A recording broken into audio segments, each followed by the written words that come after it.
68 degrees, headed up to 73, a mix of clouds and sunshine for the finale between the Cincinnati Reds and Arizona Diamondbacks. Taking a look at that Arizona starting lineup. Leading off, as mentioned, it's Felipe Lopez returning to Cincinnati, hitting .304 at the top spot, .311 as a leadoff hitter. Batting second to shortstop Stephen Drew. In right field, Justin Upton hitting third. The third baseman, Mark Reynolds, in his 21 home runs, he hits fourth. Gerardo Parra in .259 out in center field. Miguel Montero is behind the plate. He hits sixth. Chad Tracy hitting seventh over at first base. Your left fielder is Alex Romero. He's played just a handful of games since being brought up from the minors for the Diamondbacks. And pitching is Doug Davis. The mound for the Cincinnati Reds, it's Aaron Harang. And Jim, 5-8, a .395. Not getting a whole lot of help in the run support column, but he's been up and down so far this year.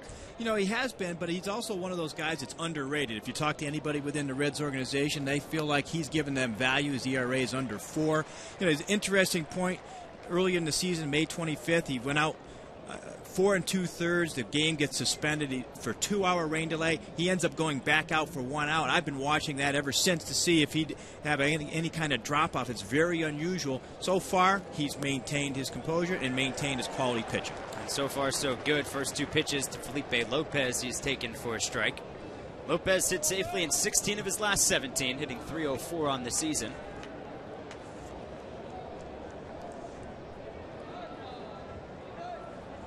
Lopez, a switch hitter, hitting left-handed against the righty Harang. And Harang starts off with all 3 pitches, all in there for a strike.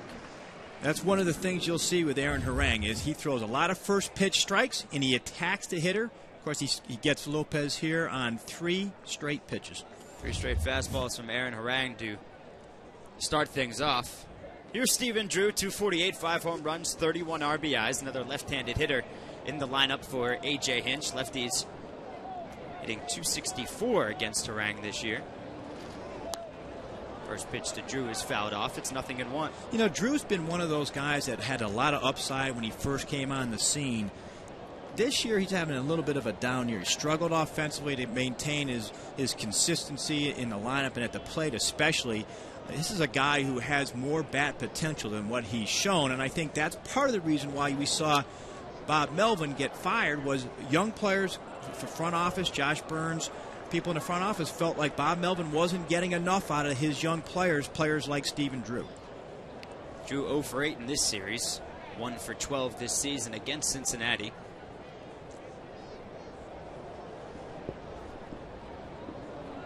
The 0-2 from Harang. Fastball just misses outside. It's 1-2. He finally throws a ball. Finally. You know he's going to throw 1 or 2. Reds 4-1 this year against Arizona. They've won 6 of their last 7 meetings overall. The 1-2 from Harang misses same spot, up and away. It's now 2-2. You know, we talked about Aaron Harang and how he's had an up and down season so far on the mound. You look at his wins and losses; it's not all that impressive, 5-8. But you look at his career against Arizona. His record again 2-4, but his ERA is 1.66. 2-2 to Drew is bounced right side, backhanded by Phillips. Throw over to first in time. 2 up, 2 down here in the first inning. He's got those 8 starts, does Harang, against Arizona. 2-4, the 1.66, the lowest ERA for Harang against any National League team. You know, one thing you want to talk about the defense here with Cincinnati. 71 errors committed in the National League. Second worst in the National League. Really, both defenses are not very good. Got Votto over at first, Phillips at second, Giannis at third. Or Giannis at short, I'm sorry. Over at third, Jerry Hairston Jr. Get to the outfield in just a moment. First pitch to Justin Upton. Bounces up the middle, backhanded on the grass by Phillips. That's a gold glove play over at first to end the inning. For the Diamondbacks, no runs, 6 errors, and nobody left. The home half of the first when we come back here on MLB.tv.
On the board against Aaron Harang for Arizona in the top of the first. It brings Cincinnati to the plate.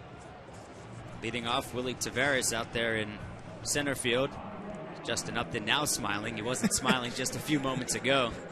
Not having a lot of fun now. I mean, he swung at the first pitch. Great play by Brandon Phillips, who was back, and close play at first. He must have thought he was safe, but I thought he was out. There's that Reds lineup. Taveras leading off in center. Jerry Hairston Jr. over at third, hitting second. Votto at first, hitting third. Phillips, great defensive plays in that first inning.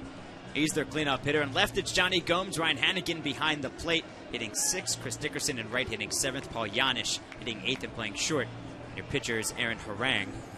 Facing lefty Doug Davis at 3-8, a 3.28 ERA. Davis, 33 years old. He's more of a left-handed finesse-type pitcher, Noah. He's not going to overpower you with his stuff, but he's going to throw fastball strikes. Boy, Taveras tried to take that ball all the way with him to first base. Lays down to bunt and goes off himself for a foul ball. So it's 0-1. Taveras 237, 1 home run, 11 RBIs this season. Taveras is one of those players, I think 3 years ago with Houston, he led all the National League in infield hits. This is a big part of his game. Not only bunting for a base hit, but hitting the ball to the left side and beating balls out. Appears that they are calling him out, and that's first base umpire Doug Eddings. Having a conversation now with home plate umpire Brian Knight. I think they're going to discuss whether he was hit by that ball out of the batter's box on the bunt. As you saw, he kind of kicked the ball towards first base. Here it is again. Yeah, it looked like he was still in the box. I think the ruling would be if he was stepped out of the box and then it hit him, the hitter would be out there, but I thought his left foot was still in the batter's box. Looked like his foot was still in the box, and now Dusty Baker's out discussing things. So after a very quick top half of the first inning, delayed here in the bottom half, and Taveras has been called out.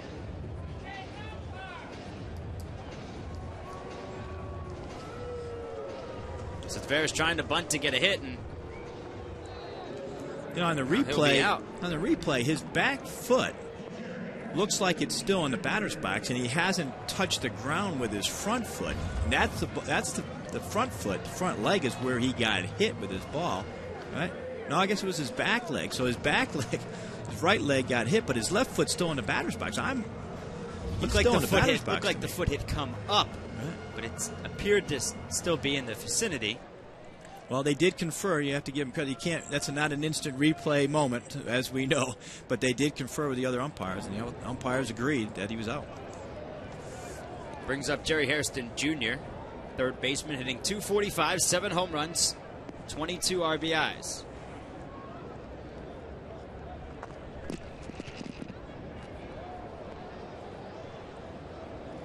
Davis deals the 0-1.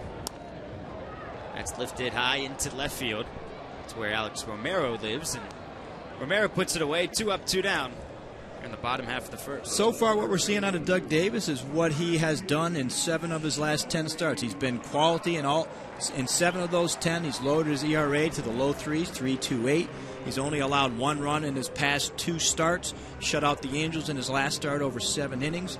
You know, he's a guy, again, he's a finesse pitcher like I started to talk about at the top. Good fastball, good changeup, pitches off of his changeup. His record, obviously, very deceiving. He's pitched much better than his record indicates. Now he has to deal with Joey Votto at 354. 9 home runs, 38 RBIs, and good fastball in on the hands, and Votto fouls it off, so it's 0-1. In Davis's career against Cincinnati, 15 starts, he's 6-3, a 3.46 ERA. Got 2 complete games of those 15 as well. Lefty-lefty matchup here is that slow delivery to the plate, and it misses down, and it's 1-1. Made his first start of the year in 2008 against the Reds. Went 3 2/3, took the loss in a 3-2 ball game. The 1-1 misses low and away, and it's now 2-1. You know, you look at Davis, he does not overpower you with any one pitch. His walks are a little bit high. If you look, he does have a fair number of base runners on when it comes to walks, but he does not give up a ton of hits. And he's a guy, again, he's a real finesse guy, has command of both sides of the plate. 2-1 pitch is lifted high and deep into center field. Back goes Parra, and it's off the wall for extra bases. So Votto will hustle into second, sliding with a 2-out double here in the bottom of the first inning. Nice approach here, Joey Votto against Davis. Davis, it looked like it was either a cut fastball or a little bit of a not real good breaking slider. He left it up in the strike zone. He crushed it to deep center. Nice job by Votto getting himself back into that count. He fouled off the first pitch. He was up there swinging. Hustles into second. You know, the one thing to look at Davis, against lefties, you like to see that left-handed pitcher have a big, sharp breaking ball. He does not have that pitch to get left-handers out. 13th double of the season for Votto, and that brings up the cleanup man, Brandon Phillips. Phillips at 269, 11 home runs, and 52 RBIs.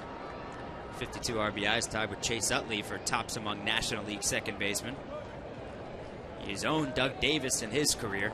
8 for 17 with 5 walks is Phillips against the Arizona starter. He's got a runner on second with 2 outs, no score in the bottom of the first inning. Just misses outside. It's 1-1. You look at Brandon Phillips, he is one of the all-around offensive and defensive, I'll call them two-way players in the National League and really all of baseball. He's a guy, if you look at his defense, he made 2 terrific plays last inning, but he also can give you some offense. Wheels back, and we take a look at the Arizona defense behind Doug Davis, with Romero in left, Parra in center, Upton in right. Around the horn, left to right, Reynolds, Drew, Lopez, and Tracy. Behind the plate, Montero catching Davis. See, 71 errors for the Arizona Diamondbacks. That has been one of their many Achilles heels, along with their bad bullpen. The errors have really cost them ball games this year. That bullpen, 4.91 ERA, 15th in the National League. Worst, of course, Washington at 5.71. Washington and Arizona, both the worst defense and worst bullpens in the National League. And the worst records in the National League. Not a coincidence, no. Not a coincidence. Not a coincidence. Cincinnati 4 for 18 with runners in scoring position during this series. They've left 17 on base. They have an early opportunity here with 2 outs and a 3-1 count to Brandon Phillips. It's been an Achilles for the Reds this year, is hitting with runners in scoring position. They're 12th in the National League in batting average with runners in scoring position. Fights one off. It's now 3-2. When I spoke to Walt Jocketty about his team, and right around the trade deadline, you know, they're at 500, you're 3 games out, but you're really not sure if you're a buyer or a seller. He said the one thing that they're looking for is an RBI guy, and that's in addition to Joey Votto coming off of the disabled list with that anxiety disorder. Jay Bruce getting the day off today. Struggled in the hitting category so far this season. Here's the 3-2. Swinging a sharp grounder to the first base side. It's picked up by Tracy. Flips to Davis covering. And the Diamondbacks get out of it here in the bottom of the first inning. No runs, 1 hit, no errors, and 1 left in scoring position. 1 complete at Great American Ballpark. No score here on MLB.tv.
First inning.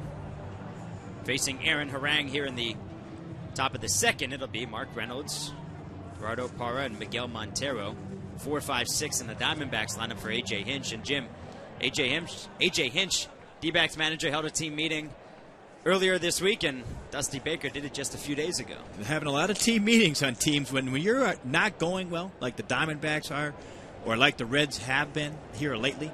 Team meetings end up happening, and I'll tell you the main reason why I've sat through a couple of those team meetings in the past.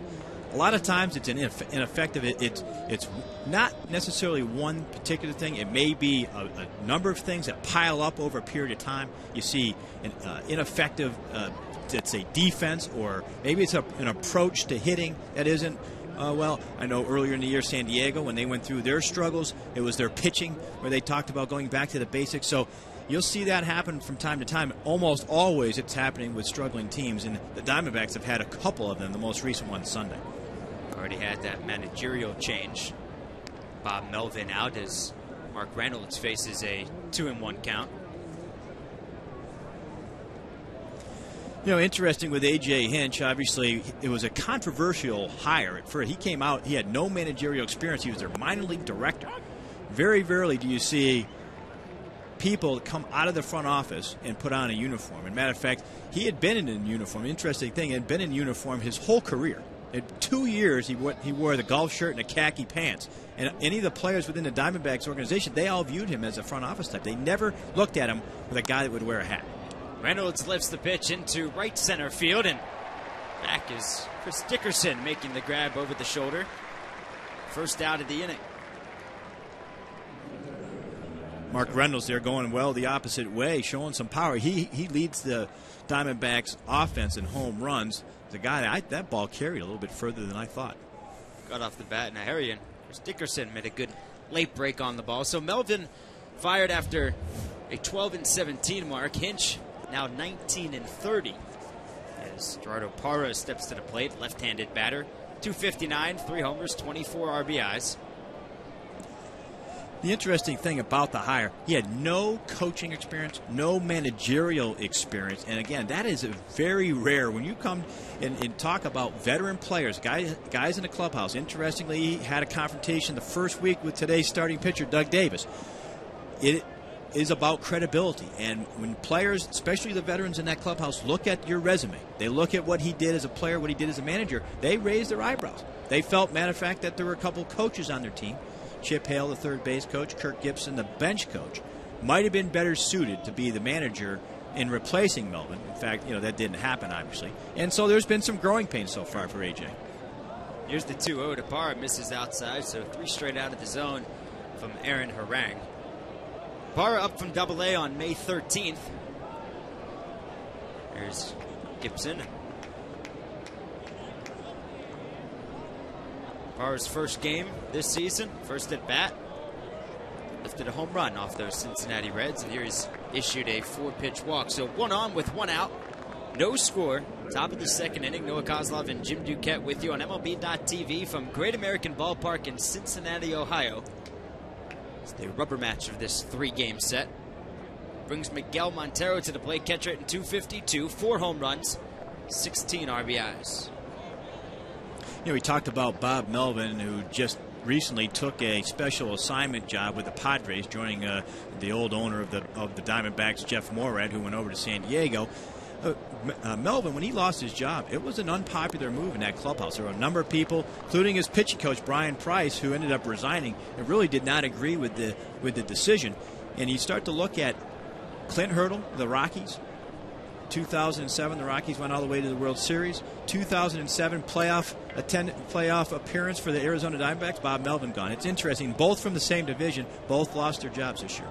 Jim Tracy is starting to turn things around for the Colorado Rockies this season. Colorado now at 4 games over 500 at 41-37, 8.5 back that NL West, but just a game and a half behind San Francisco for second. Jim Tracy's start first 18 games is almost equaled the one of Joe Morgan, the Red Sox old manager, 1988, when he took over in the middle of the season and went, I think it was 17-1. Jim Tracy had a very similar start to his career there with the Rockies. We go back to that 2007 NLCS when Colorado swept Arizona, and then in 2008, after April, they were 20-8, where Arizona up 5.5 games, and then 62-72 the rest of the way. Harang looks in. Here's the 0-2 pitch. Swung on and fouled back. Count holds at 0-2. Runner on first is Parra. He walked with one out here in the top of the second inning. You talked about that Diamondback team from 07. That was a team that came on the scene really quickly. Everybody thought that the young talent there, this was a team that were going to sustain it. They, like you said, had a terrific start to the season last year and then really faded. They didn't have any type of offense whatsoever. They traded for Adam Dunn. That didn't help them. They ended up falling out of the playoffs. And, of course, a very short leash on Melvin this year. Only 29 games into the season, they end up making a change. Sinker misses low and away. It's now 1-2. Parra on first. Been caught stealing 4 times this year. He has yet to convert a stolen base opportunity. Hasn't been a stolen base yet in this series. Here's the 1-2 pitch. Lifted down the left field side and looking foul. Count holds at 1-2. You know, a big reason why Josh Burns, the general manager of the Diamondbacks, made the change with Melvin is what he said, where there were a number of players, including Stephen Drew, including Chris Young in center field. Justin Upton at the time had been struggling. A number of their young players had not, in their opinion, developed the way they should. A.J. Hinch, with that development background, the feeling is that even though he doesn't have managerial experience, he's a guy that can come in and work with a philosophy that the front office has, which is develop kind of on-the-job training at the major league level, which you have to do. It has to be a fine balance, and apparently what Josh Burns felt was that Bob Melvin wasn't that guy, that they had a difference in philosophy, and the feeling was he wasn't going to get it done. The big question was, why did he wait? Why not? If you felt that way, why not do it at the end of last year? And there is the first stolen base of the season for Parra. As he gets down over to second. Harang had thrown over to first the previous pitch. So now Parra has his first stolen base in 5 attempts this season. So a runner in scoring position now for Arizona. 2-strike count to Miguel Montero with 1 down here in the second.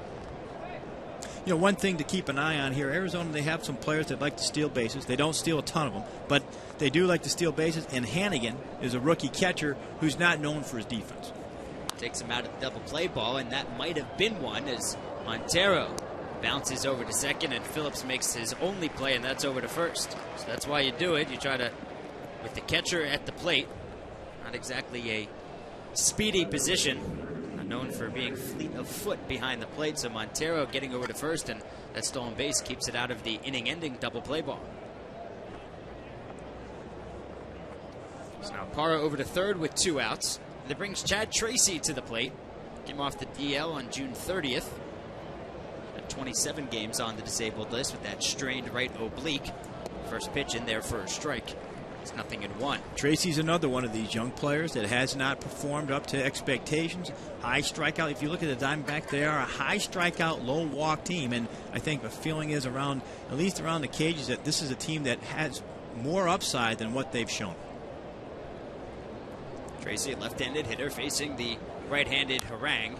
He lifts one into shallow left field. In comes Johnny Gomes, and he can't make the grab. That'll drop in for a base hit. So an RBI single for Chad Tracy, his 18th RBI of the season. And with 2 outs, the Diamondbacks on the board first here in the second. They lead 1-0.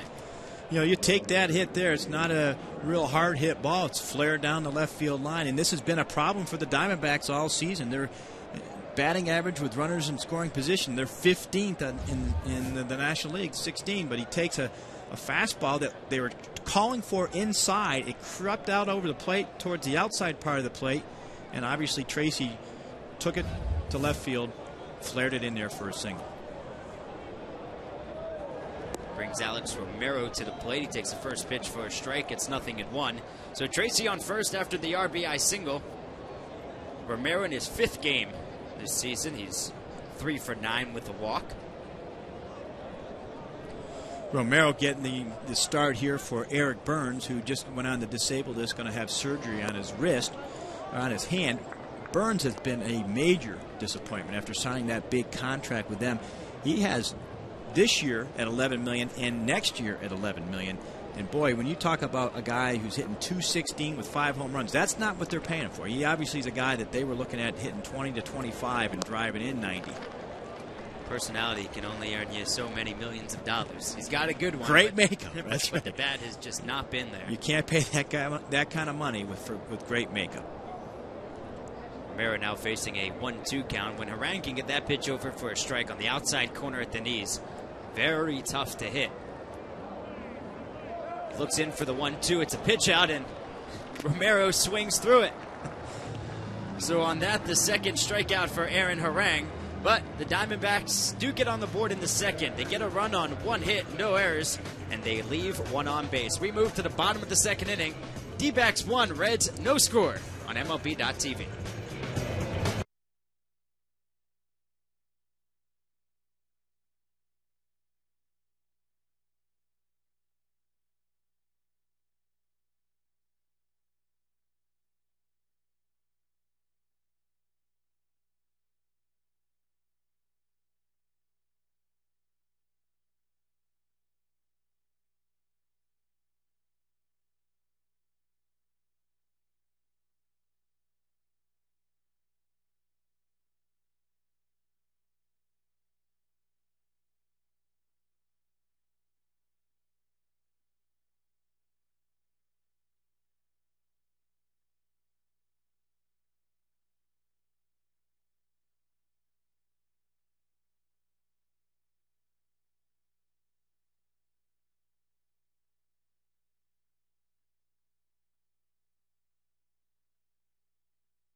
Has produced offensively. Ramon Hernandez, in the last year of his deal, they made the trade this offseason for Ryan Friel.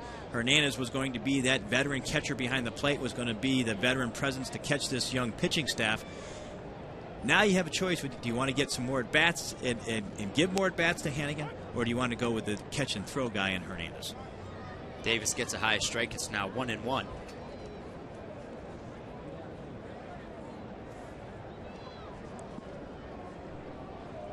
Davis started his career with the Texas Rangers, to Milwaukee, Toronto, back to Milwaukee, Now with the Arizona Diamondbacks in year 3, final year of his contract, and Jimmy's been the subject of plenty of trade rumors, but the Diamondbacks 18.5 games out, second worst record in the National League. So who are those teams that be looking to add a guy like Davis? Well, there are a lot of teams in need of pitching. A lot of teams that could use a guy like Doug Davis. If you look at if Philadelphia wasn't so left-handed dominant, he'd be a perfect guy there. Obviously, the New York Mets are a team that could use a left-handed pitcher. I mean, there aren't many teams outside of maybe the Red Sox that could use a pitcher. Dodgers would be another perfect team. Doug Davis is a guy that I would try to keep him in the National League. He has had his degree of success in the National League. He is that type of pitcher. In the American League, in those potent lineups, he'd have a little bit tougher time. It's a full count to Hannigan, and here's the 3-2 pitch. Swung on and fouled back. A good look at that fastball, and the count holds at 3-2. Diamondbacks get a run in the top of the second inning. A bloop single from Chad Tracy. St. Davis's numbers this season, 3-8. Don't let the record fool you. 3.28 ERA, just 1 earned run in his last 14 innings pitched, spanning 2 starts. 3-2 pitch. Swung on and fouled back yet again, so Hannigan hanging in there at 3-2. Again, when you look at a guy like Doug Davis coming off a salary, I have 8.75 is what he's being paid this year. He has another quality season like he's on that pace right now. He's due for a big payday. This type of pitcher, Randy Wolf type of guy, can command pretty big money in the free agent market. 3-2 pitch just misses outside. So a 1-out walk to Ryan Hannigan brings Chris Dickerson to the plate. First walk allowed by Davis. Terrific at bat there by the youngster in Hannigan. Fouled off a couple of tough pitches. Davis doesn't have that dominating stuff, that swing and miss type pitch that can get you to swing and miss it and strike you out. Hannigan fouled off a couple pitches until he was able to draw a walk. Hannigan not a threat to steal over at first. Dickerson at the plate. Curveball misses down and in. It's 1-0. Dickerson 283, 2 homers, 11 RBIs this season. Right fielder has been impressive in his last 13 games. 16 for 35, hitting .457 in that stretch. Good athletic build on the left side. Dickerson giving the day off here for Jay Bruce. He's been playing a little bit of center field as well. Tavares has not been very productive, and nor has he over his career offensively. So you'll see Dickerson sometimes patrolling center field. Today, giving Jay Bruce the day off. Dickerson covers a lot of ground, so when you have Tavares and Dickerson out there in center and right, not much hitting the gap in right center. Does go around, says home plate umpire Brian Knight, and it's a 1-1 count to Chris Dickerson. A big breaking curveball there by Davis, and get Dickerson to swing at a pitch. Obviously, prior, Joey Votto really didn't see that breaking ball. It's one of those things that Davis doesn't throw a lot of unless he's facing a lefty. Fastball up and in. It's now 2-1 to Dickerson. So Diamondbacks last night held to 2 hits for the first time this season. Their season low is 1. That came back in mid-April at San Francisco as the Reds even up this series at 1 apiece. Diamondbacks looking for their first series win since taking 2 of 3 at Kansas City, June 16th through the 18th. 2-1 pitch. Not a good-looking swing from Dickerson. That's a tough pitch right there. Most left-handers can hit that pitch down and in, but that pitch that's in off the plate, that's something he has to lay off of, and obviously Dickerson had a hard time with that one. Count moves to 2-2. Diamondbacks still without a series sweep all season. Tough to get anything going, and he paints the outside corner for a called 3rd strike. First strikeout from Davis. So now 2 away here in the second. Hannigan, the catcher, is on first. Brings shortstop Paul Janisch to the plate. That was a good shot from our center field camera with the grip on the fastball there by Doug Davis. He starts in the glove with a changeup grip, quickly changed to the 2-seamer, and he really located that 2-seamer down and away, caught him looking. Chris Dickerson would have appreciated you telling him that. before that pitch was thrown. Could have tipped him off. Is that what you're saying? I don't advocate that. First pitch is in there to Giannis. Giannis 250 without a home run, 3 RBIs this season. Doesn't get many starts. Days like this, he looks at the schedule, he looks at the day game after night game and says, oh, there's a good chance I'm going to play that day. 31st game he's playing in this season. At bat number 69 on the year. Talk about the Diamondbacks looking for their first series win since mid-June. Reds going for back-to-back series wins for the first time since late May.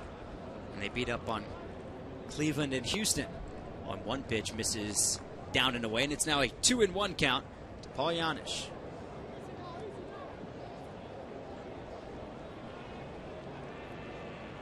Reds an even 18-18 at home, 20-20 on the road. Quick math makes them 38-38 on the season. Giannis rolls one over to short, and Drew goes the short way to get the lead runner Hannigan. No runs, no hits, no errors, and the Reds leave one. After 2, it's a 1-0 Diamondbacks lead here on MLB.TV.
Noah Kozlov and Jim Duquette back with you on MLB.TV. It's the finale from Great American Ballpark in Cincinnati, Ohio.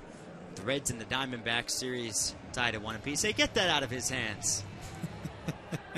Maybe he can hold it, but he better not put that up to his lips. There it is. Does Chris Karen have any kids? See? Mom's trying to feed him baby food, and he said, no, I want the Budweiser. Anything to make that baby food taste better, I guess. But he's a Reds fan, so it means he's a fan of Dusty Baker. The age difference between Dusty and that little fan about the same as Dusty and A.J. Hinch. It is unbelievable. 25 years difference between Dusty Baker and A.J. Hinch. When almost to the day. Almost to the day. Just 1 month apart. 25 years and 1 month. When A.J. Hinch was born, Dusty Baker was 25 years old in his 3rd full season playing for the Atlanta Braves. That year, he had 20 home runs and 69 RBIs. He is old enough to be AJ's father. Do you think they have anything to say before the game? No, I don't know if they have much to talk about. That's just I don't think they'd have anything to talk about. It's really an interesting contrast. If you take a look at Dusty Baker, 16 seasons as a Major League manager, 2,441 games managed. He has a winning percentage record of .522. Won the National League pennant for the Giants in 2002. Right. Won the West 97, 2000, 2002. A.J. Hinch has managed 49 ball games. Almost 2,400 games more he's managed. Aaron Narag makes quick work of Doug Davis. Good for his 3rd strikeout of the ball game. Brings top of the order Felipe Lopez up to the plate with Stephen Drew on deck. There is Dusty. His team trails 1-0 here in the top of the third inning. Three-time manager of the year. Won 103 games with those Giants back in 1993. Again in 97. Curveball from Harang in there for a strike, 0-1. Lopez 0 for 1. He struck out on 3 pitches to lead off the ball game. Then he won that manager of the year, did Dusty back in 2000. AJ, 19-30. One of the things that Dusty brings to the equation as the Reds manager is a lot of energy. He's always had a high level of energy. That's what he was known for in San Francisco. And again, that veteran presence. You can't question the credentials of Dusty Baker if you're a veteran player. And the Reds have their share of veteran players. Obviously, in the bullpen specifically, David Weathers, Arthur Rhodes being 2 of the most veteran on that ball club. Aaron Harang is another one. But that's the problem that A.J. Hinch had early on. Line drive caught by the shortstop, Yanish. So 2 up, 2 down here in the third inning. Brings up Stephen Drew to the plate. He's 0 for 1, grounded to second base his first time up. In Hinch's case, unlike Dusty, when there are issues in the clubhouse, he doesn't have much to rely on. He's a guy that has to rely on his bench coach, rely on his third base coach, guys that have been in the game for a long time. And even though A.J. played a lot, played a fair amount of the major leagues as a catcher, he has not come from that ilk where the players feel like he's earned his stripes. And that's a big thing in the major leagues is Drew fouls one off, 0-1. And really, it's a big thing in all sports. Usually most, I'd say, in football, when head coaches are putting their teams through the OTAs and really trying to get the most out of their players, and players will sometimes say, you don't even know what this is like. You never went through it. And in baseball, same thing. Guy has to come up through the minor leagues, bide your time. AJ certainly did that in the minors and then bounced around in the bigs with Oakland, Kansas City, Detroit, and then closing out with 4 games in 04 with Philadelphia. I'll never forget the first spring training, Willie Randolph of the Mets, when he was with the Mets, his first managerial job, and the number of games that he played at the major league level. I remember Cliff Floyd, a couple of the veteran players, pulled out the media guide. They looked at the media guide and they looked at his resume. And they said, wow, Willie Randolph had a pretty good playing career. And that gave him instant credibility, even though he had no managerial experience. Unfortunately, AJ doesn't have that with him. High heat from Harang gets Stephen Drew down swinging. So 4 strikeouts through 3 innings for Aaron Harang. For the Diamondbacks in the top of the third, no runs, hit, errors, and nobody left. We've played 2.5 in Cincinnati. D-backs 1, Reds no score here on MLB.tv.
What a great way to kick off the July 4th weekend. The ball game with mom, dad, Thursday before the July 4th holiday. Some people have Friday off. I don't know who those people are. Certainly not one of them, but glad to do it here for MLB.com. We're in the bottom of the third inning. Arizona leads 1-0 with Doug Davis on the mound. He's facing Aaron Harang, then top of the order, Willie Taveras and Jerry Hairston Jr. 1-1 count to Harang. And the pitcher ropes one to short, and it's caught right there by Stephen Drew.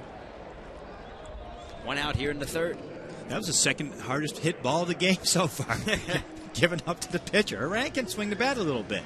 That was good. That was a nice little approach. Felipe Lopez lined to short. Third inning, and Harang this season 4 for 29, but those 4 hits, he's got 3 RBIs. Took that fastball down the way. He drilled it at Drew. Nothing pitchers love more than taking BP. They think they can hit. Taking BP. Every one of them thinks they can hit. I have not met a pitcher that doesn't, well, except for Al Leiter.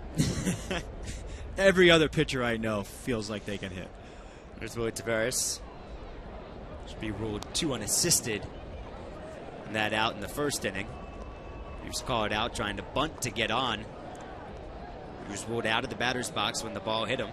So he's 0 for 1. It's always fun watching pitchers take BP.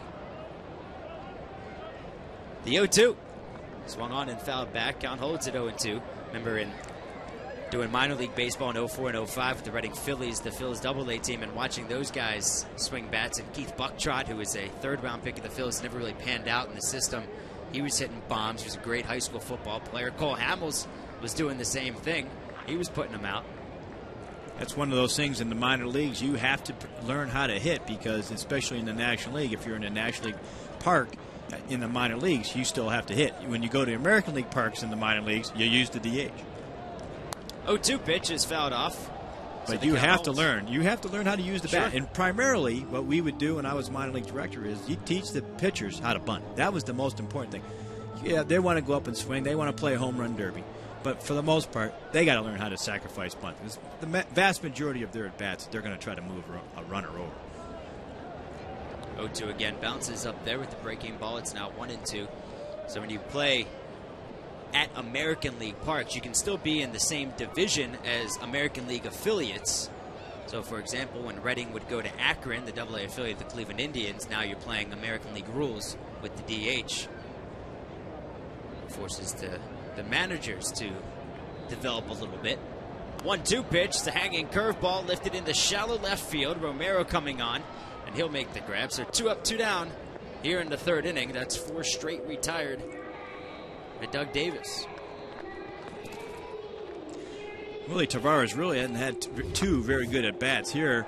Davis gets him behind in the count 0-2. He goes to 1-2 and breaks off a curveball. Not an especially great curveball, a little bit up in the strike zone, but Taveras really doesn't get a good hack at it. A really weak fly ball to left field. Big looping swing from Taveras. Not something you really want to see from your leadoff guy. I guess 0 for 27 with Jimmy Rollins isn't what you want to see from your leadoff guy either. No. But that's neither here nor there. We've got the Reds and the Diamondbacks. Taveras is one of those guys. He really is better off as an 8-hole hitter or a 9-hole hitter. I mean, he's one of those type guys that he's a speed guy. And if he was with the St. Louis Cardinals, as an example, he would be a candidate to bat 9th and the pitcher bat 8th. I mean, that's exactly the type of guy, a speed guy that can get on base, but he can be a second leadoff hitter for you when the lineup turns over. Looks like he just got an earful from Dusty Baker as well. When you look at run production, and you look at one area that the Reds can improve upon, that is their run production in center field. They are not getting much run production out of Willie Taveras. Just 11 RBIs on the season from Taveras, and their leadoff man has 38 runs scored. So Jerry Hairston Jr. has issued a 4-pitch, 2-out walk. That makes managers and pitching coaches cringe. Drive you crazy. Jerry Hairston is a utility player, doesn't get a ton of at-bats, has gotten more here in Cincinnati, but not a real threat. 7 home runs, 22 RBIs. A guy that has an on-base percentage in the low 3s, and he's walking him on 4 pitches. Like you said, it'd drive a pitching coach and manager crazy. Done a nice job defensively over at third. Edwin Encarnacion, been out for quite a while.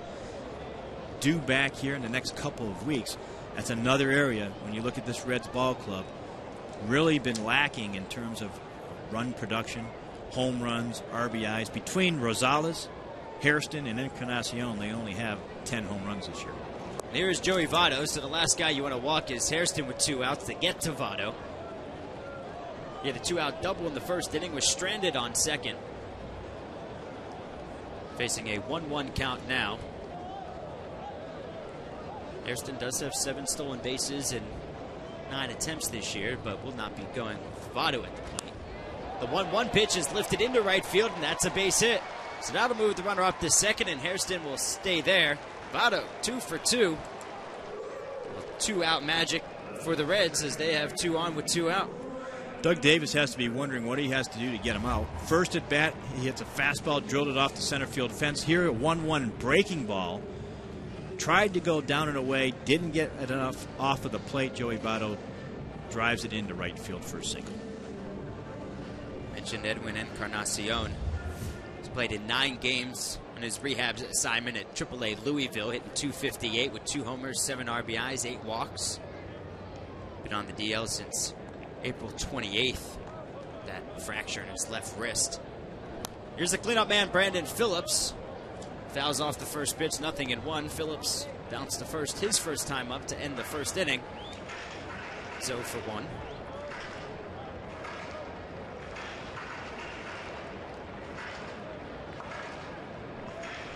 Phillips left Votto in scoring position in that first inning.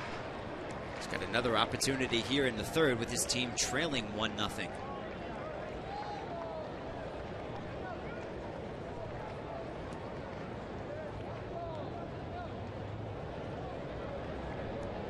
Davis wheels towards second to keep Hairston close. You very rarely see that inside move successful. We saw it the other night in Philadelphia. Key part of the game, Brad Lidge did it. Met on first and second, nobody out, picked off pinch runner John McDonald at second base. And really what you're trying to do is just keep that runner at second base honest from getting too big of a lead or trying to steal third. And then if he gets too big of a lead, you try to keep him close because obviously you don't want that single scoring Hairston from second.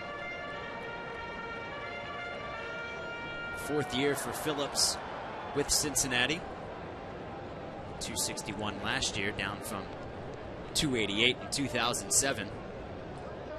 Remarkable way the Reds ended up trading for Brandon Phillips in spring training a couple seasons ago. They were running out of time. They didn't have any playing time for him in Cleveland. They end up, in essence, giving him away. Brandon Phillips has turned into one of the best offensive players in the game. He's always had the talent and the ability he did in Cleveland. It's really come out of him here since he's come to Cincinnati, since he got the chance to play every day. And he's been critical of the Cleveland Indians in the past. In his time there, he at least has said publicly that he was told he couldn't smile. He didn't feel like his personality came out in Cleveland, which I find hard to believe. But the point of it is he has been able to be himself, at least he feels, in Cincinnati. And on the field, the talent has obviously shown. Think Shaq's going to be able to smile in Cleveland? Davis Shaq gets a fastball. Do whatever he wants. Inside corner, it's now 1-2.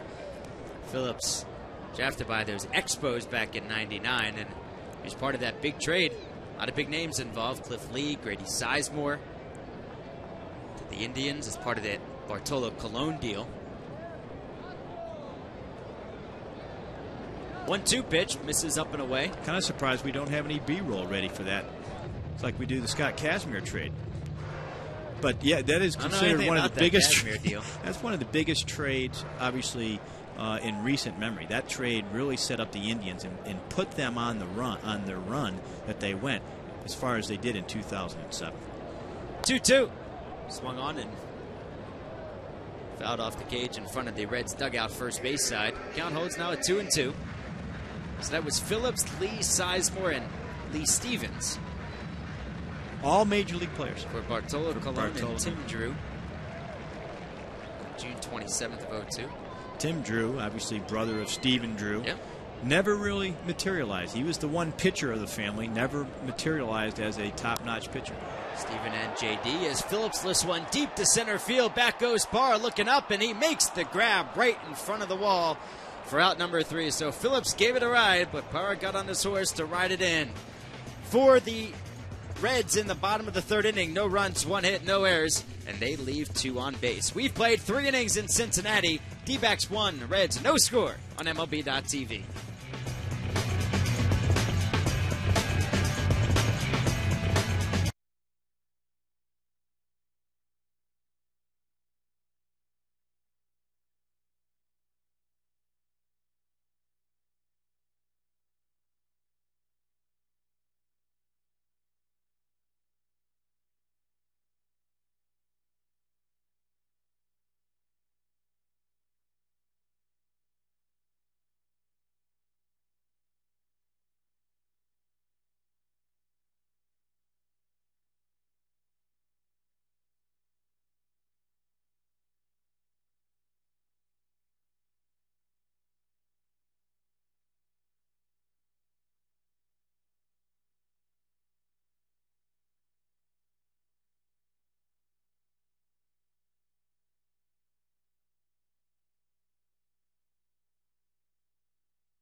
Diamondbacks lead this ball game 1-0 over the Cincinnati Reds. It's the finale.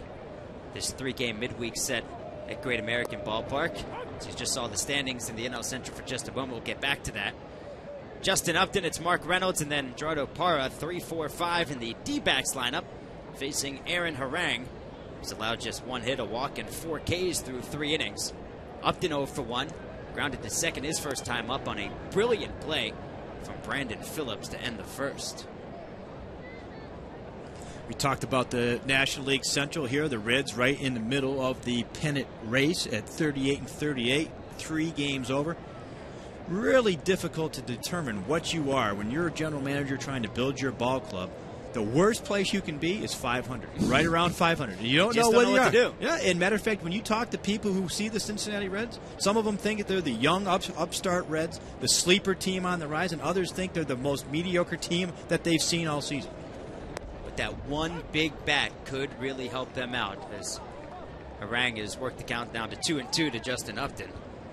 They have some difficult hurdles in that division. Obviously, Chicago Cubs, they're the reigning champ, have really underachieved so far this year at 1 game under.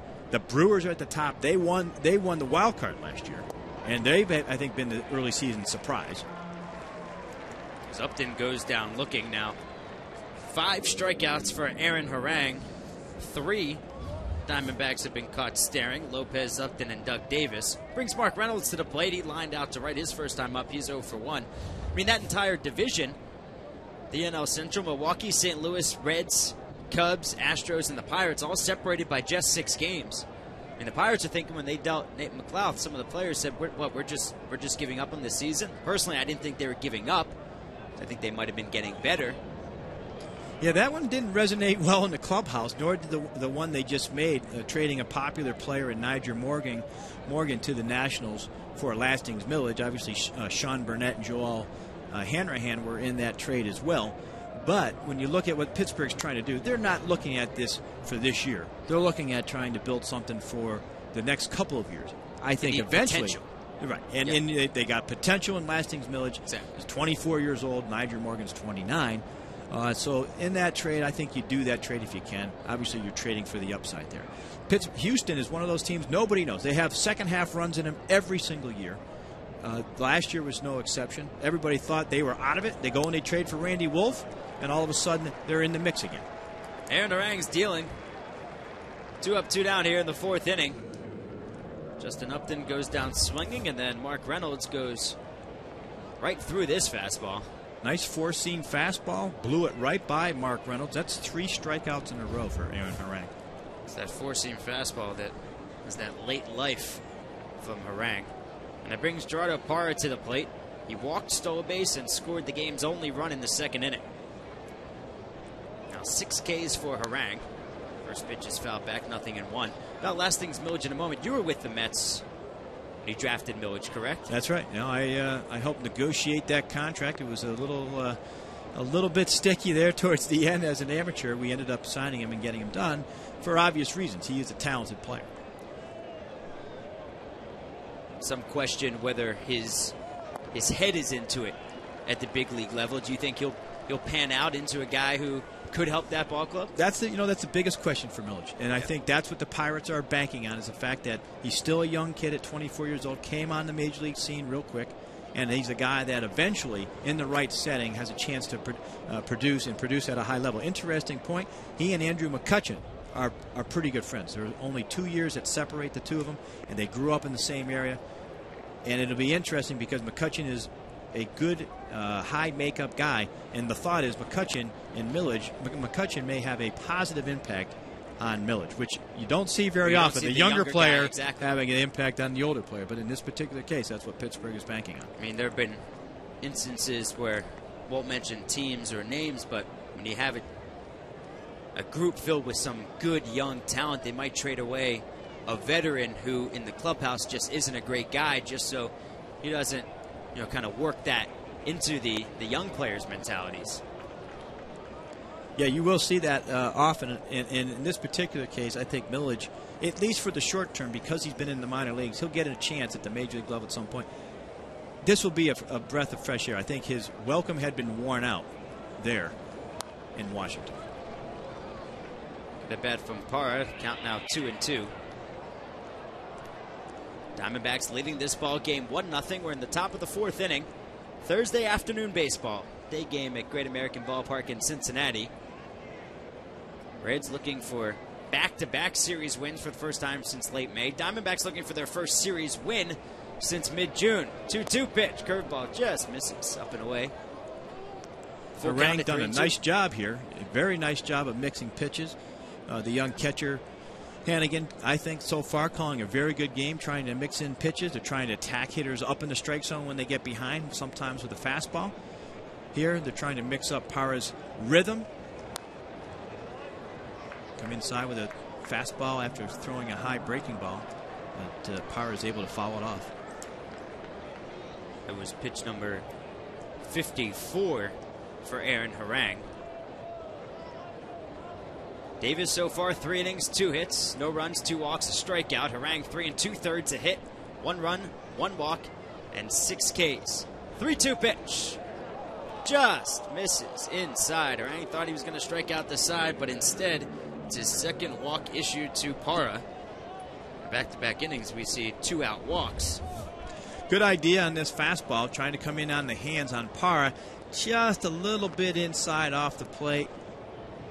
Could have been called a strike, but I thought it was a ball. If Hunter was behind the plate, you would have given it to him next time you had him on the radio. I had a little conversation with Hunter in his strike zone. Here's Miguel Montero. Grounded out to second his first time up. He's 0 for 1. First pitch is laced foul down the left field side. It's 0-1. Parra stole his first base of the season in 5 attempts. That coming in the second inning, ended up scoring. Montero's ground ball to second kept him out of that double play after Parra had stolen second. Montero's name mentioned an awful lot this offseason, especially in spring training when the Red Sox were having trouble signing Jason Varitek. The thought was that they were going to work out a trade with the former assistant GM of the Red Sox, who's now GM of the Diamondbacks, Josh Burns. Never able to work out a deal. Montero has some offensive pop in his bat, just doesn't get an awful lot of time to play with Chris Snyder ahead of him. Montero impressive. Last 10 games on the road, Jim, hitting .368. Get into Josh Burns and that situation later on in the broadcast, because it's always interesting when you have a managerial change and then what happens to the general manager. when the team struggles after you make a change for the manager, the GM is usually next in line. There's the pitch out on the 0-2. It's now 1-2, and Burns signed that 8-year contract in February of 08. Young general manager, became Diamondbacks GM at age 35. And you know what that's like, being a young general manager. But just like yourself, you worked his way up through organization. So do you immediately get that respect from others in the front office? Or is it that are you fighting to have your organizational philosophy rub off on everybody else? Well, it helps that you come up within an organization. As Montero rips one into center field, Parra will race over to third as the Diamondbacks have runners on the corners with 2 outs here in the 4th inning. First piece of hitting from Montero, went down and got that one. Took a low fastball, drilled it to center field. That was an excellent piece of hitting there. Here it is. Looked like it was a sinker trying to go down in the strike zone, and Montero squared that ball up. That's a hard pitch to square up the sinker. And again, it hit it hard into center field for a base hit. And even with the pitch out on the previous pitch, unable to keep Parra over there at first base. So it brings Chad Tracy to the plate. He had the RBI single in the 2nd inning, accounting for the only run of this ball game. So he's 1 for 1. Now with 18 RBIs on the season. Inning started off with Justin Upton striking out looking. Then Mark Reynolds followed that, striking out swinging. 2-out walk to Parra. Now a single from Montero has runners on the corners for the Arizona Diamondbacks with 2 outs here in the 4th inning as they lead 1-0. So as you were saying, it is easier to come up within an organization to have those philosophies really intact. When you're young, 35, 36, 30, I got the GM position at 37. I was lucky enough to come up within the organization, had spent most of my career in the New York Mets organization. And you have relationships already built with people there. You have an idea of the structure that you want. And Josh Burns, he had a little different. He bounced around a little bit. He was in Cleveland. Then he went to Colorado, got the assistant's job real early in his career. Then went to Boston, and now went to Arizona. And he was still trying to establish his identity there. 1-0 pitch punched into shallow center field. Tavares comes on and makes the grab. So the 2-out rally is thwarted by Aaron Harang and the Reds for the Diamondbacks in the 4th. No runs on 1 hit, no errors, and they leave runners on the corners. We move to the bottom half of the 4th inning. Reds trail 1-0 here on MLB.TV.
Looking for that extra edge to win your fantasy league this year? Catch the MLB.com Fantasy 411 weekdays on iTunes and the exclusive blog at fantasy411.mlblogs.com, and now on Twitter at Fantasy411. That's the @ Fantasy411. Corey Gottlieb, Mike Ciano, Corey Schwartz doing a great job on the Fantasy 411. I happen to join them every now and then. Today was Corey Gottlieb and Pete McCarthy, so check that out on iTunes.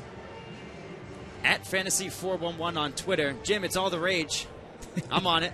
At MLB COZ. People following you all day, Jim? Or just people on the street? Every once in a while they follow me. People just follow you on the street. I try not to Twitter. You don't need to be followed all that electronically.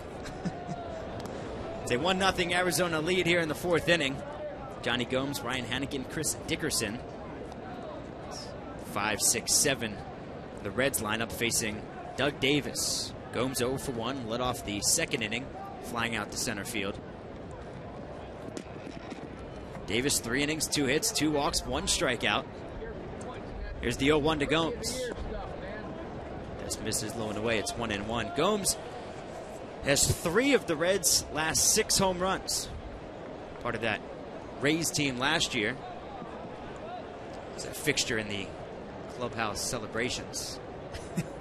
Yes, he is. He knows how to shake up a bottle of Bud Light, I'll tell you that. He can shake up the champagne and the Bud Light, you're right. But I tell you, with Gomes, he's one of those guys who has fallen off the map. When he first came up, he was a guy who was an offensive threat. A lot of people felt he was going to be a terrific power hitter, and he's really tailed off. Now that he's getting a little bit of an opportunity with Cincinnati, especially with Jay Bruce struggling and Joey Votto being on the disabled list, he's done a nice job for them to keep them right around the 500 mark with his power. Here's the 1-2. Misses high. It's now 2-2.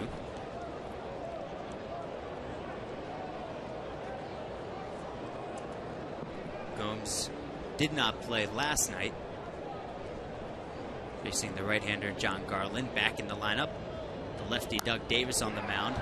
That's a fly ball into the gap in right center field. Back goes Upton. He's reaching up, and it's off the wall for extra bases. Parra will pick it up, but not before Gomes gets into second with a leadoff double here in the 4th inning. Nice piece of hitting here by Johnny Gomes. Took a fastball, looked like a fastball away, and just down and away and crushed it to right center field. I thought the ball was out. Hits the top of the fence. Ends up going for a double. That's the type of power that Gomes used to show on a regular basis when he was playing every day. Not really getting down the line all that fast there. No, I don't want to pull a hammy when you're running first.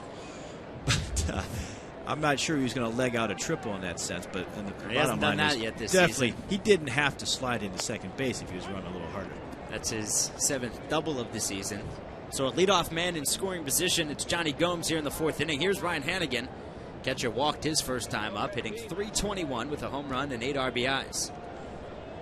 Now, this is a situation here, Noah, where this is with Dusty Baker. Part of what he talked about the other day was the situational hitting, moving runners over, that team game.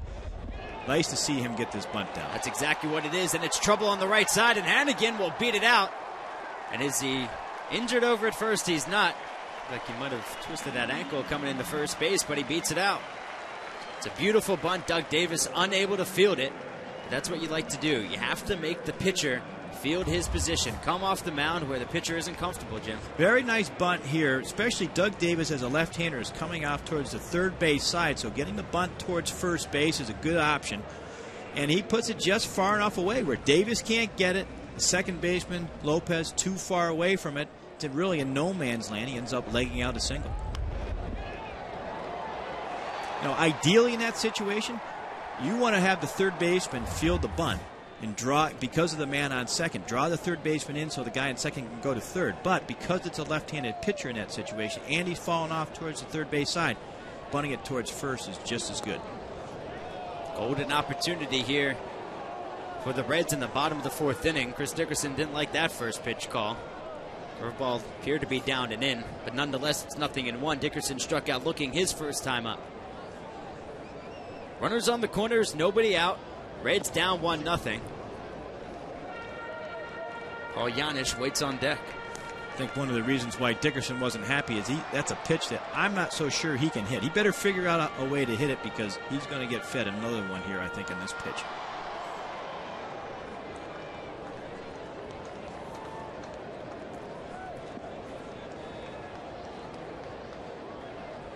Reds 0 for now 1 for 3 today with runners in scoring position after that bunt single from Hannigan moved Gomes from second to third.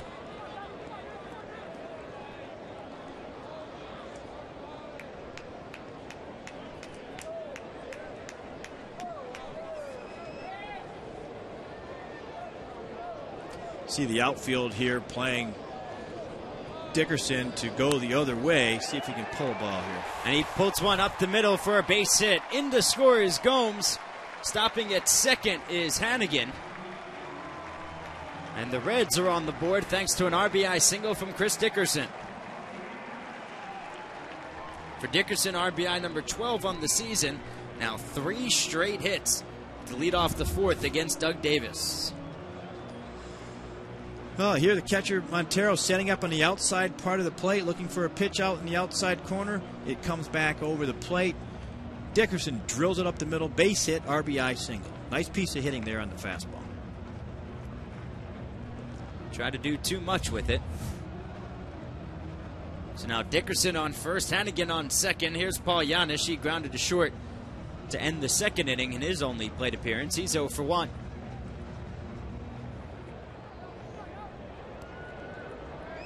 Davis at 60 pitches through 3 innings plus 3 batters.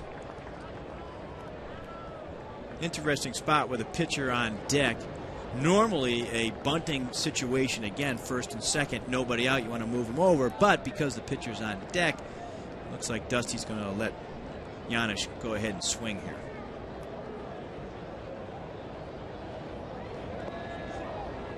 No pitches in the dirt. It's now 2-0. Shortstop Drew and second baseman Lopez each playing very close to the bag over at second in order to keep Hannigan honest. Outfield fairly straight away. The 2-0 pitch. Fouled back. It's a good hack at a fastball. It's now 2-1. Good pitch to go ahead and try to drive there. 2-0. You don't think you're not going to get dominated by any type of fastball. You're looking straight. You're looking fastball here. Janisch a little bit high, but being aggressive there. You like to see that when you're struggling to score runs with runners in scoring position. Good thing to do is to be aggressive with on the fastball. 2-1 pitch misses low. It's now 3-1. Janisch is product of that red system out of Rice. 5th round pick in 04. Interesting here with Davis. He's having a little trouble with his command. He's missed his location several times now. Montero set up inside here, trying it out. There's the inside move. He's not been able to locate his pitches this inning, where prior to this inning, he really was pinpoint with his control. 3-1 pitch is popped foul. Montero off with the mask, and that one goes out of play. So now Janisch facing a 3-2 count with 2 on and nobody out. This is a big spot for Doug Davis with the pitcher on deck. You can get Janisch here and then harangue. And he'll face 2 outs in the inning, but has to get through Janisch first. Really a soft spot in the Cincinnati Reds lineup here. You look at Janisch, doesn't get to play much. You have the pitcher on deck. And then at the top of the lineup, Willie Tavares, who hasn't looked good so far against Doug Davis and really hasn't swung the bat all that well this year. Davis gets his sign from Montero. 3-2 pitch. Swung on and lifted foul down the right field side. So the count holds full. Reds putting a lot of balls out of play, making Davis work. Davis, 33 years old. Of course, last year battled thyroid cancer. One of the best stories in Major League Baseball, when Davis was making the starts before undergoing treatment and then coming back and pitching well 2008 as he walks Paul Janisch. Now the bases are loaded for Aaron Harang. Davis made 26 starts last year, an ERA at 4.32.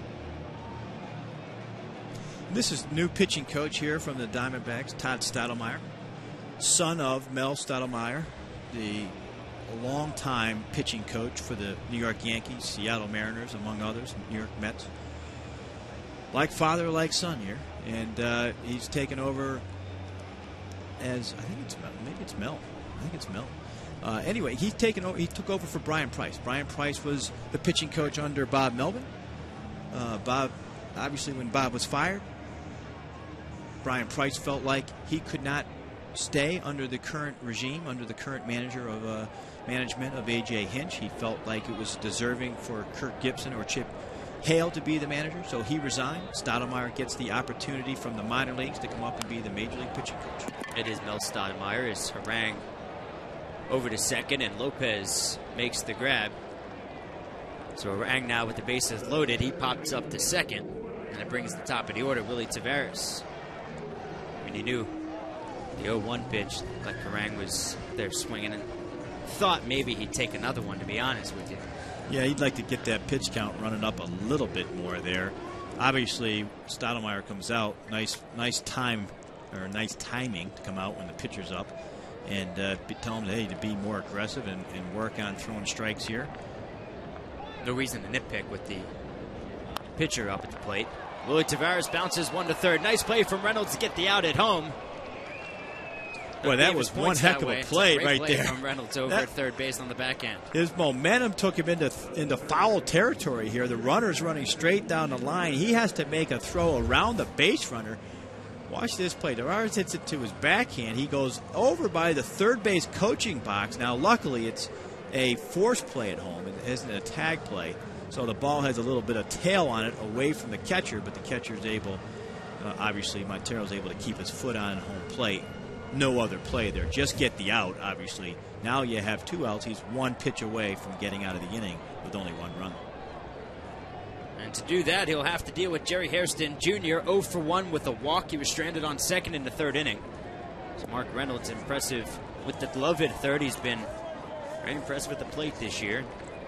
Interesting to see if those stolen base totals stay up. Home run total at 21, 4th in the National League. You know, Reynolds not known for his defensive prowess. I mean, he's not a butcher over there, but he's also, it's not one of his best attributes. Oh, and Hairston finds Reynolds again, and Reynolds steps on the bag. So for the Reds here in the bottom of the 4th inning, 1 run on 3 hits, no errors, and they leave them loaded. We move to the 5th inning. It's a 1-1 ball game.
Sinker ball and heavy fastball, trying to keep it low, get the ground ball outs. Has to deal with Alex Romero, Doug Davis, and then the top of the order, Felipe Lopez. Romero lays down a bunt. Hannigan back out from behind the plate, so 1 pitch, 1 out for Harang. That 2-3 in your scorebook for out number 1 here in the 5th. Romero trying to get on in any way he can. He's a young hitter. Last time he struck out a fastball out of the strike zone, takes the first pitch, tries to bunt it down the third base side. Good idea, just didn't get it out there far enough, and the catcher was able to field it for a no.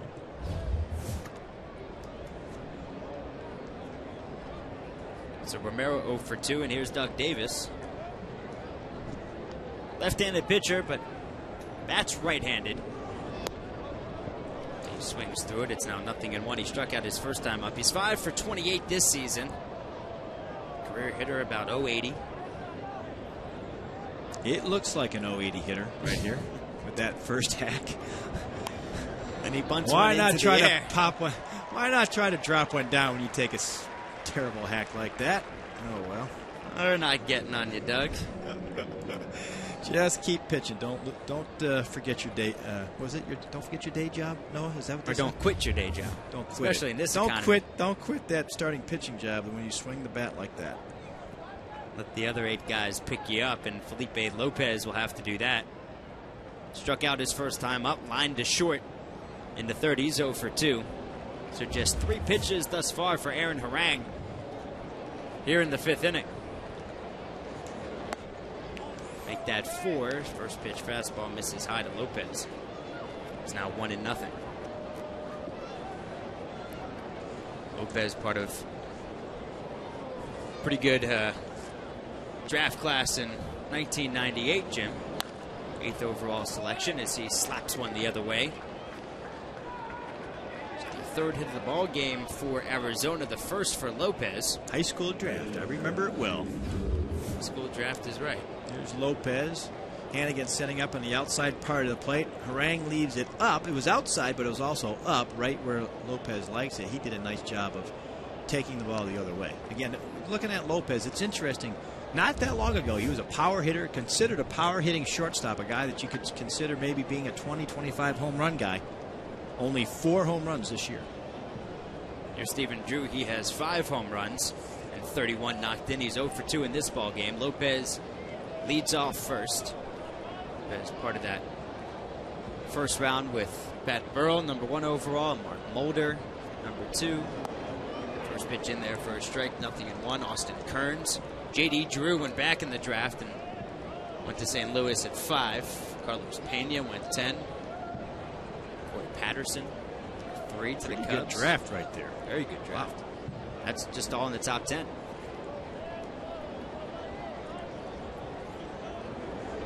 0-1 pitch misses high. It's now 1-1. Interesting here with Hannigan behind the plate. Not, again, I said earlier, not known for throwing out base runners. It's several times when Harang has been ahead in the count, he's called for the high fastball, trying to keep the runner from running, trying to steal second base. It's an ideal pitch to throw a base runner or base stealer out on. He's trying to help himself out there. So there's another one. Not uncommon to see that out of young pitchers, young catchers, especially if he has trouble throwing out runners. He wants to try to control the running game. And that's what Harang has to do. Harang has to really call his own game. He has to be comfortable throwing a fastball. Otherwise, it's just not going to work. So, again, these are suggestions by Hannigan. Harang is calling his own game. Lopez has stolen 6 bases in 8 attempts this year. Diamondbacks have stolen 62 bags. That's 3rd best in the National League. Already 4 more than all of last year's total when they stole 58. And you go back to 2007, the year they went to the National League Championship Series. They stole 109 that year. There's only been 1 stolen base in this entire series. That was Parra in the 2nd inning after he walked and then scored a run. There's a move to first, and Lopez is back. When you're struggling to score runs or score with runners in scoring position, you have to have as a threat the stolen base threat. And really, Arizona has not had that here for several years. Mark Reynolds, their cleanup hitter, leads the team with 13 stolen bases. Hannigan sets up inside, and now he jumps out, and Stephen Drew pokes one the other way, and Johnny Gomes comes on and makes the grab.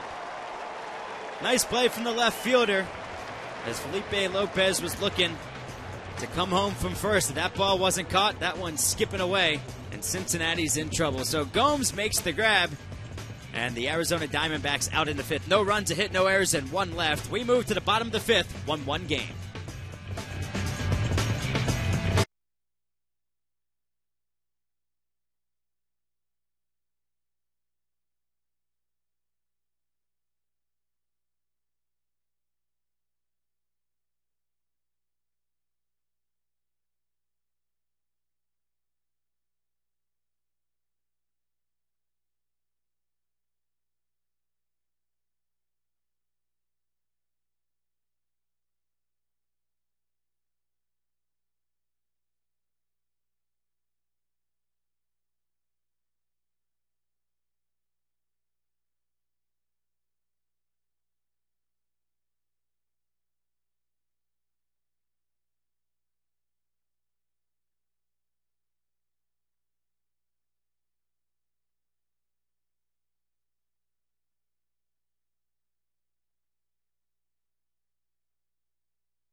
No way that's his real hair.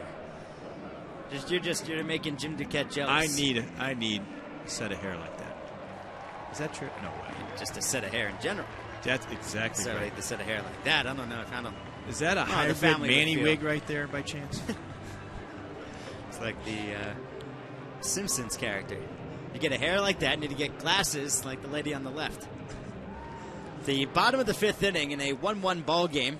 Joey Votto, Brandon Phillips, Johnny Gomes, 3-4-5 against Doug Davis. First pitch, called strike. It's 0-1. Votto 2 for 2. He doubled in the first, singled in the third.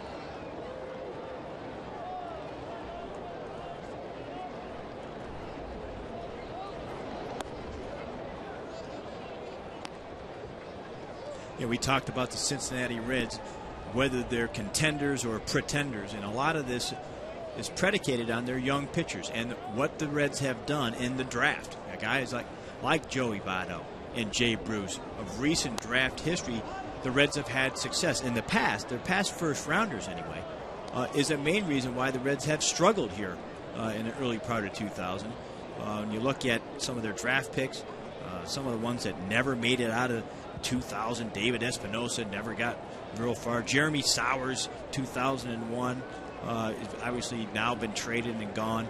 A bunch of draft picks in 02 never got to the major leagues. In 03, their first rounder, and Ryan Wagner was traded, never really materialized. It's the second strikeout for Doug Davis. Brings Brandon Phillips to the plate. He's 0 for 2. Grounded to first to end the first. Flew out to center to end the third. Yeah, go back to 1998. Draft we were just talking about, Austin Kearns and Adam Dunn, their first 2 picks. More recently, Ryan Wagner and Homer Bailey in 2004. Still on the ball club, but has had his struggles up and down and struggled at the major league level to pitch effectively.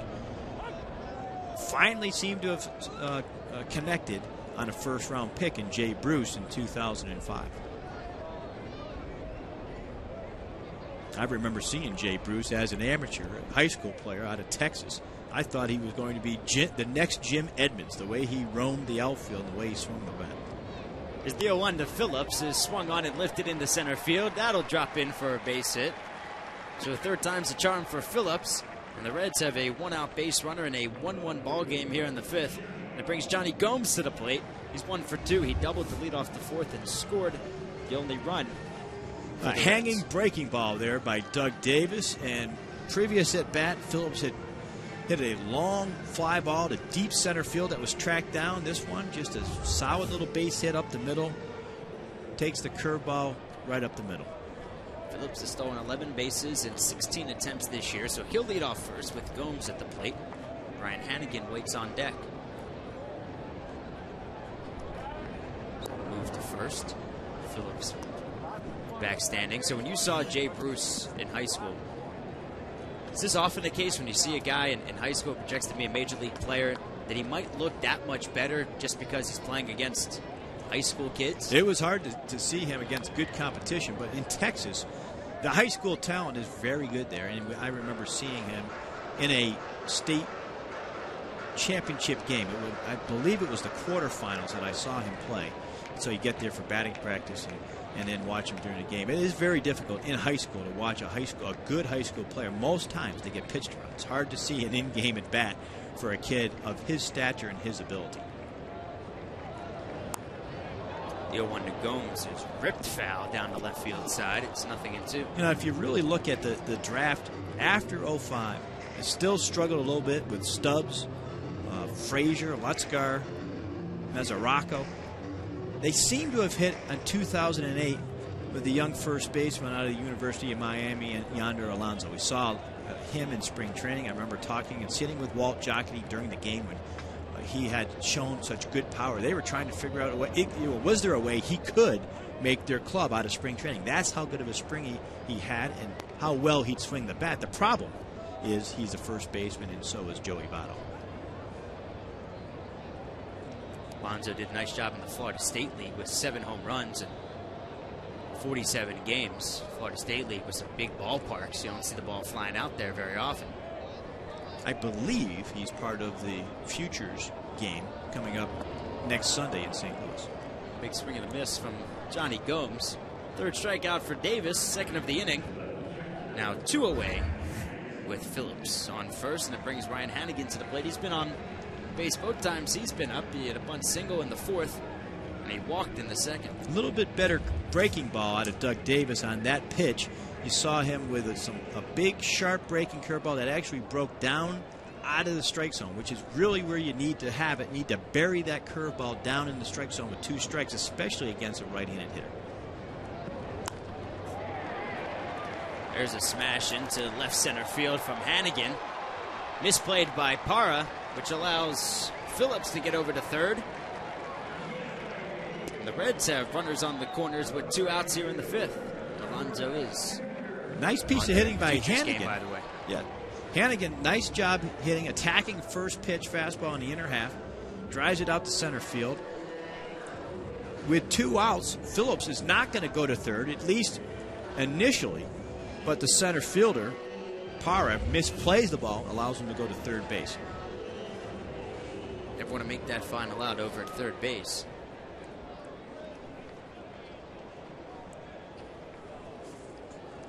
The one thing that you are lacking, Chris Young taking the day off, Parra going into center field.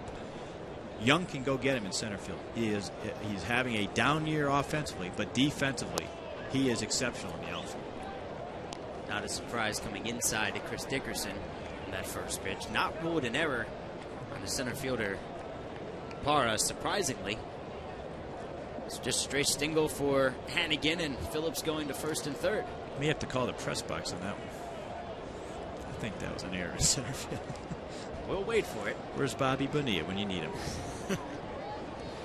It's on speed dial still. 1-0 pitch, and Dickerson could not lay off the off-speed stuff. If you remember, last at bat, Dickerson was fed that curveball, that sharp breaking curveball really tied him up.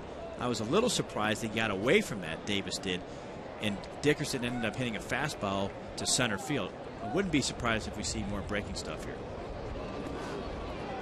Slider in the dirt, nice block by Montero behind the plate.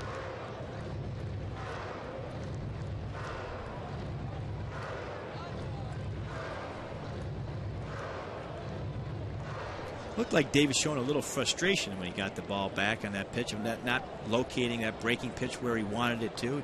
He's had some struggles here, obviously, in the 4th and now in the 5th inning. Uncharacteristic of him and his command. Usually he has very good command. 2-1 pitch. This is away again. Montero doing a nice job keeping that ball in front of him. It's now 3-1.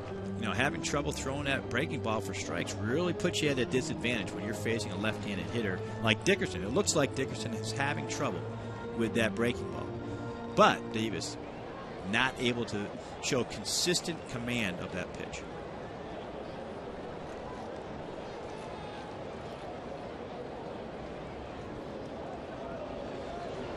Three-one pitch.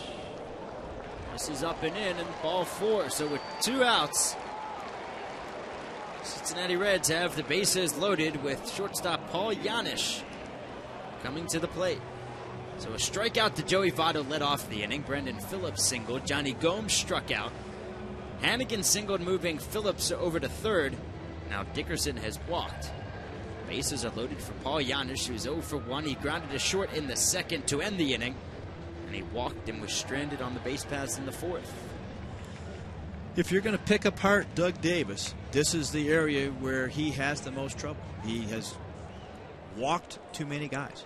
You know, he's a guy that doesn't like to give in, but it's a fine line between not giving in and putting runners on base. You have to be aggressive when you're behind an account. He does not have the stuff to be overly aggressive. He has to pick on the corners.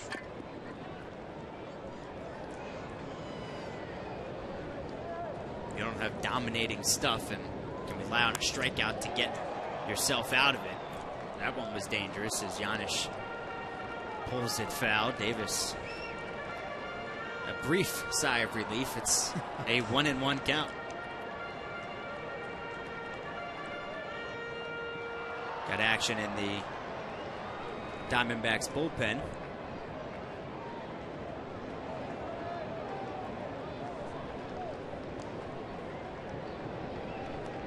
Big 6'3" right-hander playing Boyer, warming for A.J. Hinch. There's the 1-1, and Davis is nibbling outside. It's 2-1.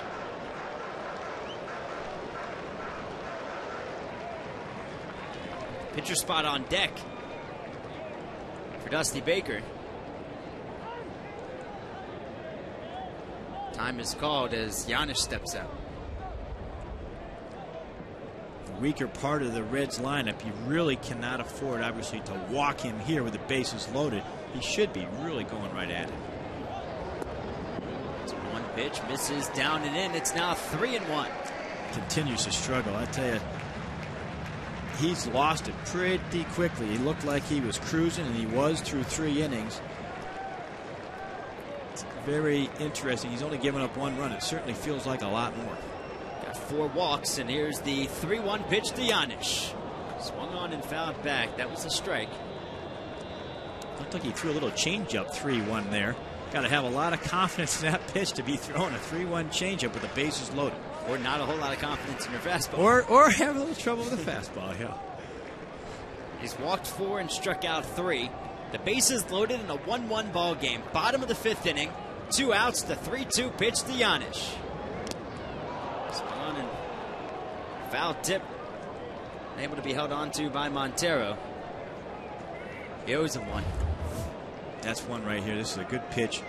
A little bit up in the strike zone, but boy, if you're Davis, you got to have that one. You want that one back. Foul tip's a hard thing to catch, but boy, that's something that when you see it, you have the chance to have a great opportunity to get out of this jam that he's in. He'll have to do it again. He gets his sign. Winds and delivers the 3-2. Swing and a miss. He struck him out. 4th punch out for Davis, and he escapes a bases-loaded jam here in the 5th inning.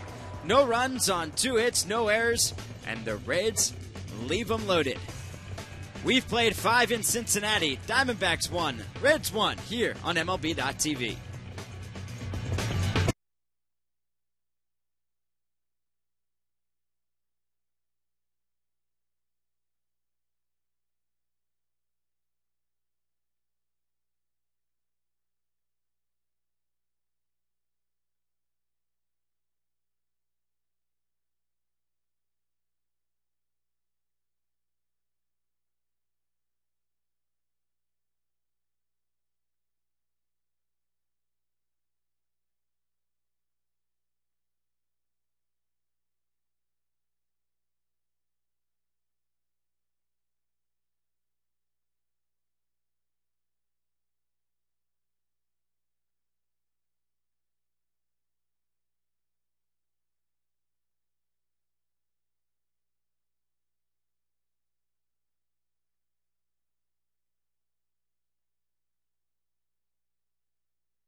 The kids are enjoying themselves.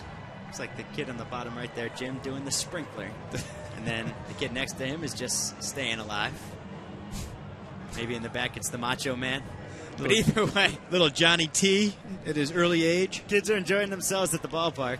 Arizona and the Cincinnati Reds tied at 1. And there are the kids' parents all sitting down by themselves. It's part of the final homestand for Cincinnati before the All-Star break. Headed to St. Louis. Just about a week and a half is the All-Star game. Diamondbacks, in terms of All-Star hopefuls, you have to look at the mound. Every team needs a representative, and Dan Herron has to be the guy after the month he just had. If you've had a bad year, Herron's about the only guy that you can say for sure is on. He has to be on that club, especially when you look at pitching. Other hopefuls, Justin Upton had a very slow start. He's a guy that because he's had a strong June, he's put himself into consideration, but I think there are going to be others ahead of them. And when you look at their record, The only other guy that I would consider on that front is Mark Reynolds at third base. And a lot of that's going to depend on the other third baseman in the league. You have David Wright, you have Chipper Jones, you got Ryan Zimmerman. It's going to be a hard thing for Mark Reynolds to make the All-Star team, especially when you have Dan Herron having a type season. He's leading the National League in earned run average. I think Dan Herron has punched his ticket in his 9 strikeout performance in the series opener. And this series certainly helped the cause. It's now a 1-2 count to Justin Upton. It's Upton, Reynolds, and Parra 3-4-5 in the D-backs lineup facing Aaron Harang. Upton 0 for 2. Struck out his last time up. Harang with 6 strikeouts and make it 7. Upton stared at strike 3 in the 4th, and he swings through strike 3 here in the 6th. A little bit of a big swing there from Justin Upton. You'd like to see him make an adjustment with 2 strikes. Harang paints the corner on the outside part of the plate. Upton slow in getting there, strikes out for a second time, like you said. I'll tell you, Upton, interesting point real fast, is hit .303 in the month of June. He was the leading hitter for the Diamondbacks with an OPS of .915. He had 5 home runs, 16 RBIs. June is in the past, and he's frustrated here to start July. Mark Reynolds swings through strike 1. It's 0-1 to Reynolds. He's 0 for 2 in the ball game. Upton having some tough times here the last couple of days. He obviously was misplayed a ball in right field in Arizona. The home fans got on him a little bit. He got himself into a little bit of trouble, showed some poor judgment, not throwing, pretending to throw the ball into the stands and then having to come out and publicly apologize. Not having a very good day today. 0 for 8 in this series. Got robbed at first at bat on a great play. Right. Looked like he was barking at the umpire at first base, but I thought he was out. But he was jawing with the first base umpire Doug Eddings, and then striking out here his last 2 at bats. Still only 21 years old. He's the younger of the 2 Uptons, and a lot of people feel he has a chance to be better than BJ, his brother. His second full season. Here's one lifted into right field, going back and over the wall. Dickerson can't make the grab as Reynolds has his 22nd home run of the season, and that puts Arizona up 2-1 here in the 6th inning. Mark Reynolds, the one power threat that has been consistent all season long here with Arizona, takes a high fastball the opposite way. I thought Dickerson had a chance to catch that ball. He climbed the wall, almost caught this ball, even though it went 2 rows back. An unbelievable effort from Chris Dickerson. You'll watch him here. He gets up high on the wall. The ball escapes his glove by about 3 feet. He's not happy about it, but Reynolds is. Home run number 22 on the season, and it gives Arizona a 2-1 lead. Danny G breathing a sigh of relief. There's no instant replay on that call. Our director, Dan Gentili, producer Chris Caron back in the truck.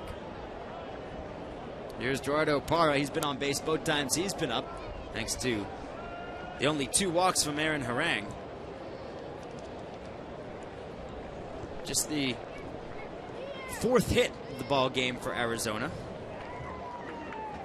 But 2 of those have accounted for runs. An RBI single from Chad Tracy in the 2nd. Now the home run from Reynolds here in the 6th. There's pretty much right on cue, Jim, as you mentioned, Mark Reynolds, possibly an all-star. You know, he's one of the guys you have to consider. I mean, again, looking at the other third baseman, a lot of consideration has to go.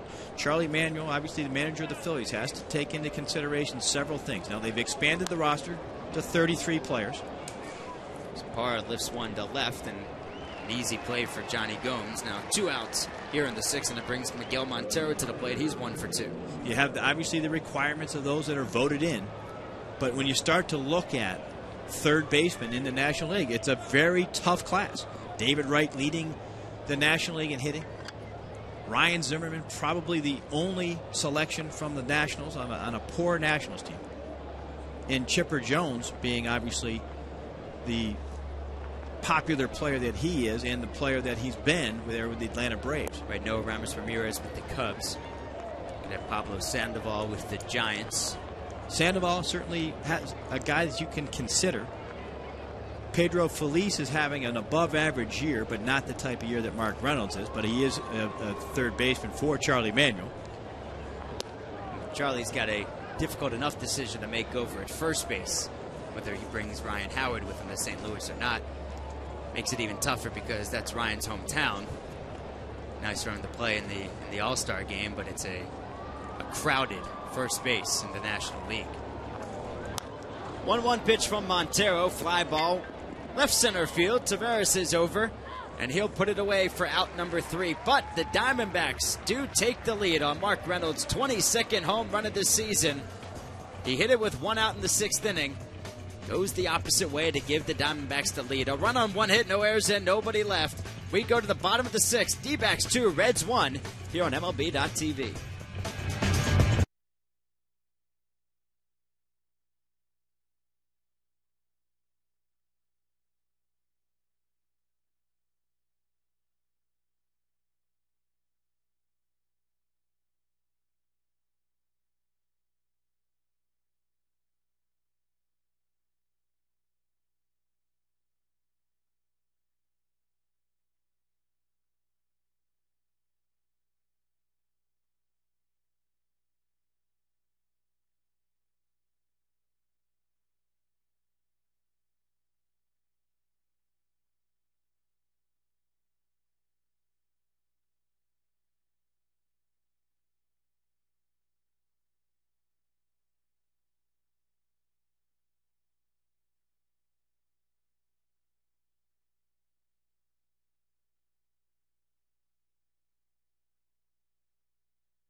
So Mark Reynolds hits a home run in the top half of the inning to give the Arizona Diamondbacks the lead.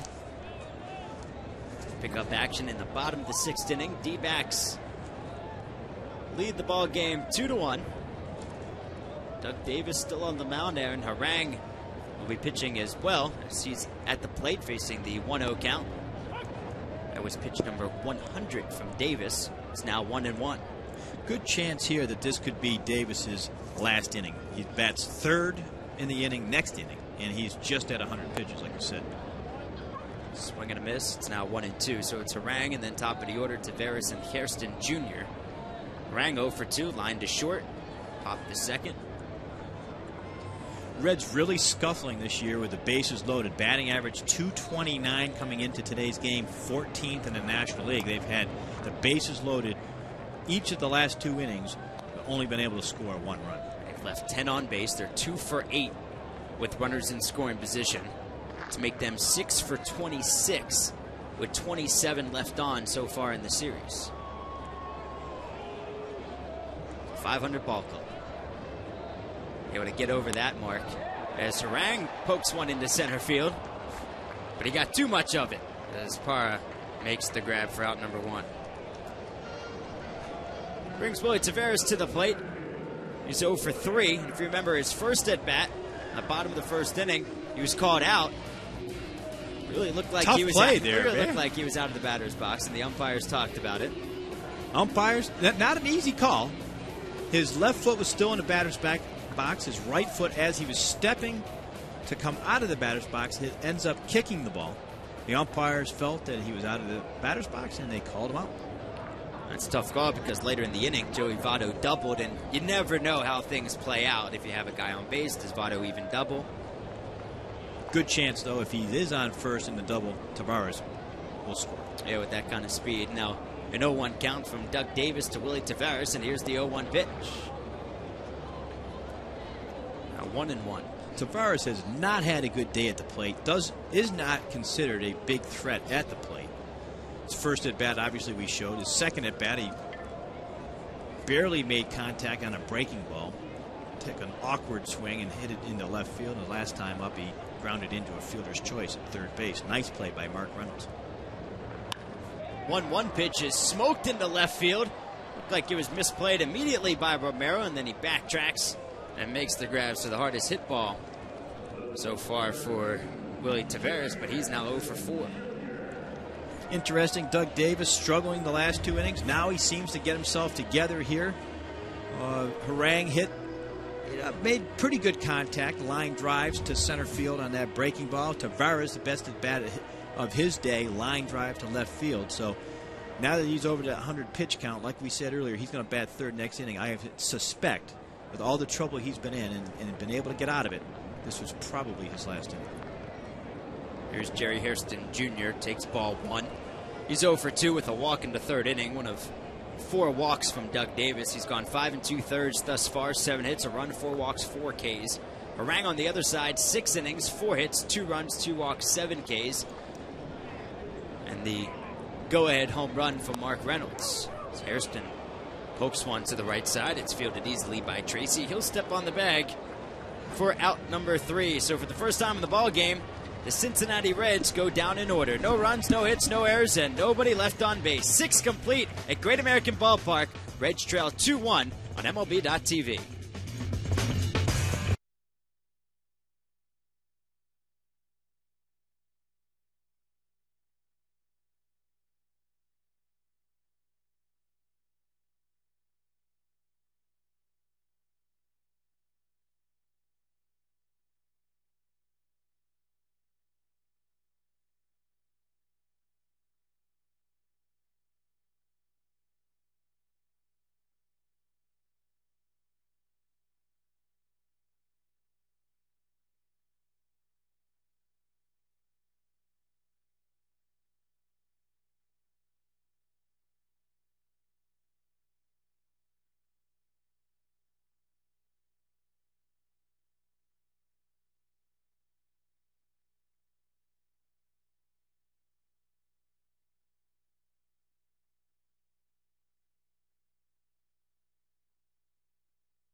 Thanks for spending your Thursday afternoon with us here on MLB.TV. It's the finale between the Reds and the Arizona Diamondbacks from Great American Ballpark in Cincinnati. Overcast skies here in the ballpark.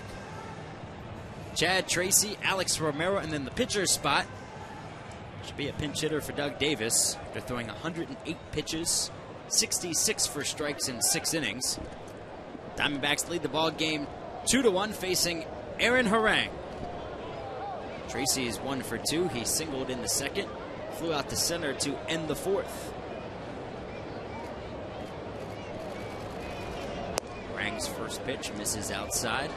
It's 1-0. Tough part for Aaron Harang here. Harang has been a guy historically that pitches well, seems to always end up on the short end of the stick. A lot of losses on his record, but he's always been an underrated guy. Here's another instance today. I think, outpitched Doug Davis, yet he finds himself on the short end of the stick right now, down 2-1. We talked about at the top, Jim, the 8 games, 2-4, 1.66 ERA for Aaron Harang against Arizona, the lowest ERA against any National League team. He's received, in those 8 starts, just 16 runs of support against Arizona. So when Cincinnati plays Arizona and Aaron Harang's on the mound, they just don't want to hit. He's got 1 run here today, so through 8 games and 6 innings of offense, just 17 runs of support. Earlier we alluded to Harang's start on May 25th, where they had a rain delay after 4 2/3. He was in line to win. They had a 2-hour and 8-minute rain delay in between the period of time when normal pitchers would have been shut down. He warmed up, and they wanted him to get that last out to get a W for his psyche. Because in the past, and he's been on the short end of the stick, I believe he lost 18 games 1 year, 2 years ago. So a guy that needs to feel good about himself in terms of wins and losses, the guy just continues to, he pitches well. This year his record's 5-8 and the ERA under 4. He just can't seem to get the run support, or he's just pitching well enough to lose. Today he's pitched very well, but right now Doug Davis is the lucky beneficiary of some good pitching in tight situations, and the fact that the Reds haven't been able to hit with runners in scoring position. 2 for 10. They've left the bases loaded twice in the ball game. It's a 1-2 count to Chad Tracy.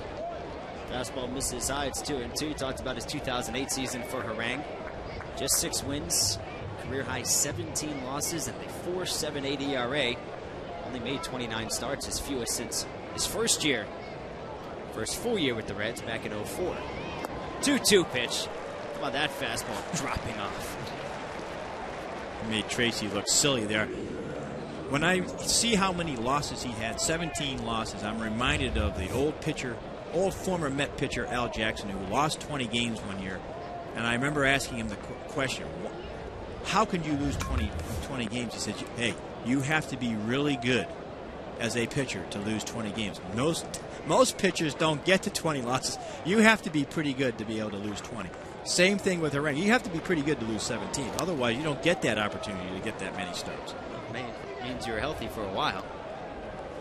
It's the 8th strikeout for Harang. Brings Alex Romero to the plate. Struck out his first time up. Bunted out 2-3 in the 5th.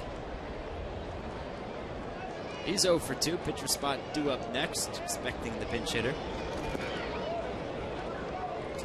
Romero showing a little bit of inexperience here at the plate today. His first at bat, he was behind 1-2. Ended up, remember, they started the runner, and he ended up swinging through the pitch, trying to protect the runner on the stolen base attempt with 2 strikes. At that point, you just let the ball go and hope that the base runner steals second base. Second at bat, he just gets the bunt, doesn't get the bunt out far enough. So, again, let's see. I'm looking to see if he's going to have a little bit better at bat here in his 3rd at bat.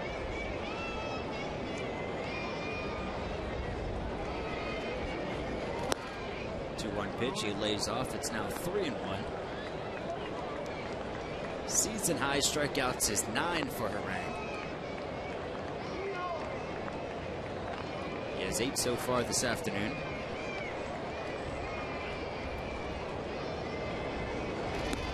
One pitch, well up and away. So a 1-out walk issued to Alex Romero. Davis is going to get Davis is going to hit. He was watching him on the on-deck circle practicing his sacrifice bunt. Thought he was just messing with Aaron Harang. So Davis comes out to hit. This is interesting. Arizona not having a whole lot of faith in that bullpen at a 4.91 ERA. And this is the ultimate from the manager saying, I don't have faith in the bullpen. It's a pitch out. Yeah, you're sending a little signal down to the bullpen here. At least I want to think that this is the case. Most times in the National League, the pitcher is not going to bat here. You're looking for a big inning. You're not trying to play for 1 run. You're trying to play for the big inning. 1 out, man on first. All right, he's going to leave Davis in and see if he can sacrifice him. Davis lays down the bunt foul. And Alex Romero, like over you there said, at first base. Their bullpen has been awful this year. 2nd worst bullpen in the National League. Only bullpen worse are the Washington Nationals. And so that has to be a big part of your decision making, and it's got to be frustrating if you're the manager in your first year and you can't go to your bullpen in a situation like this in the 7th with a 1-run lead and the pitcher at bat. And not just the 1-run lead, you have a runner on with 1 out in the 7th inning. That bullpen has to be thinking, it's a pretty clear message. 11 your starter base goes, exactly, your starter goes 108 pitches. And he's out there with a runner on base and a 1-run lead. 2-1 pitch, he squares the bunt, bunts it foul again. Or, I'm sorry, caught by Joey Votto, I'm sorry. I mean, just a terrible, terrible at bat by Doug Davis. Again, it makes you want to question A.J. Hinch in this situation. more times than not, 9 times out of 10, you got to have a pinch hitter here. Doug Davis can't get the bunt down. It's just bad baseball right here. And I guess you got to feel a little bit of empathy for him just because of the fact that he does not have a lot of options. The bullpen has been bad. So you sit there and shake your head. I just wonder, because Davis had stranded the bases loaded twice, that takes a lot out of you. Now, I know he cruised his last innings, 1, 2, 3 inning, but that was the weaker part of the lineup. As you get into the 3, 4, and 5 hitters, Votto, Phillips, and Gomes, you have to think that he's going to use his bullpen next inning. Right, of the 7 hits from Cincinnati, 4 have come from the 3, 4, 5 spots in the lineup that are due up in the bottom half of the 7th inning. 2 from Votto, 1 from Phillips, double and a run scored from Johnny Gomes. Here's Felipe Lopez. He's 1 for 3 in this ball game. The pitch out and the throw down the second is on line and not in time. Romero steals his first bag of the season, 5th of his career. There's now a runner in scoring position for Felipe Lopez. Good pitch to throw a base stealer out here. A little bit high fastball. Hannigan got himself in good throwing position. Still not able to throw out the speedy Romero here.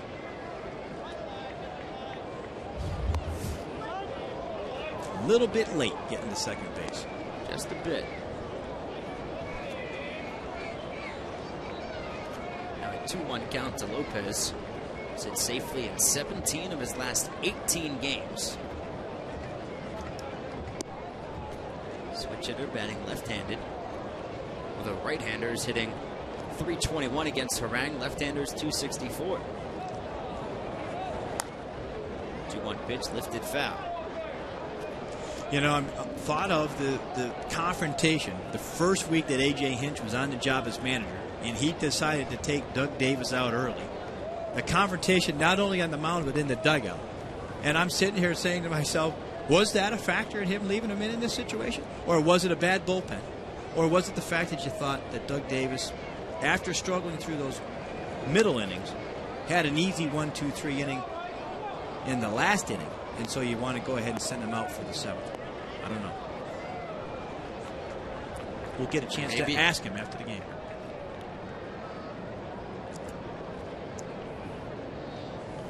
It's a bullpen activity.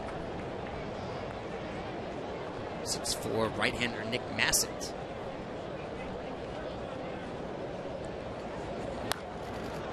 Two-two pitch punched right into the shift.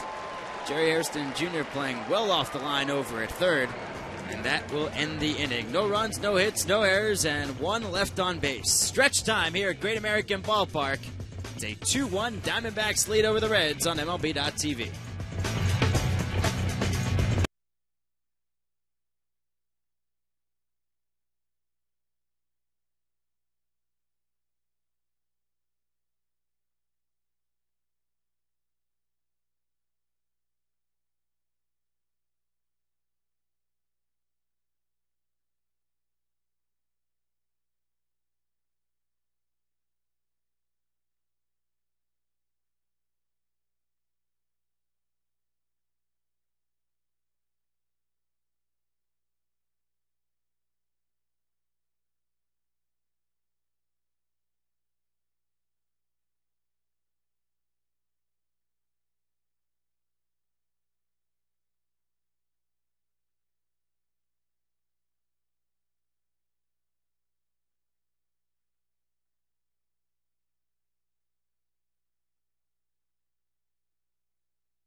appears that Aaron Harang's day is over. When we thought that it would have been Doug Davis, they would have been finished earlier. Harang, 7 innings, 4 hits, 2 runs, 3 walks, 8 Ks through 114 pitches, 73 for strikes. Doug Davis at 118 pitches, 4 walks, 7 hits through 6. He's allowed just 1 run. A.J. Hinch has elected to bring him out for the bottom of the 7th, and of course he would be after not pinch hitting for him in the top half of the inning. He's got to deal with 3, 4, 5, Votto, Phillips, and Gomes. They've provided 4 of the 7 hits for Cincinnati. Votto, the 2-hit day with a double, a single, and he struck out to lead off the 5th. 1-1 pitch to the lefty is lifted high into the air, left field. Romero is back a few steps in front of the track, and he makes the grab for the first out. So will the gamble pay off with a 2-1 lead, bringing Brandon Phillips to the plate? He is 1 for 3.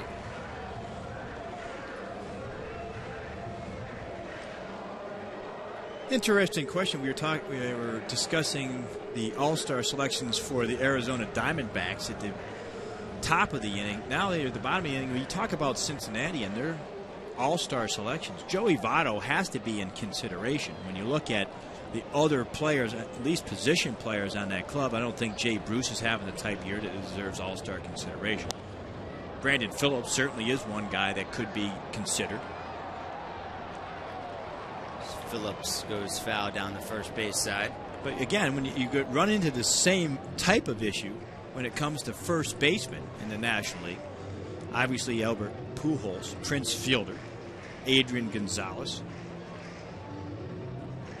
not to mention Ryan Howard. So it's a hard one. Lance Berkman. Maybe even Lance Berkman. Maybe you have to go to the pitching staff. I think you got to look at Johnny Cueto really, really hard.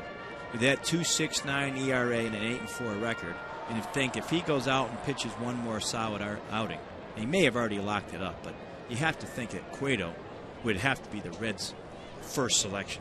Just like with the Diamondbacks, they're pitching Danny Herron probably over Mark Reynolds. So over at second base is Utley to be the starting second baseman, and you might even go to Cordero. That bullpen, it's the second best bullpen in the National League at 3.25. 3.24 leads the NL with the Dodgers. So Cordero, those 19 saves.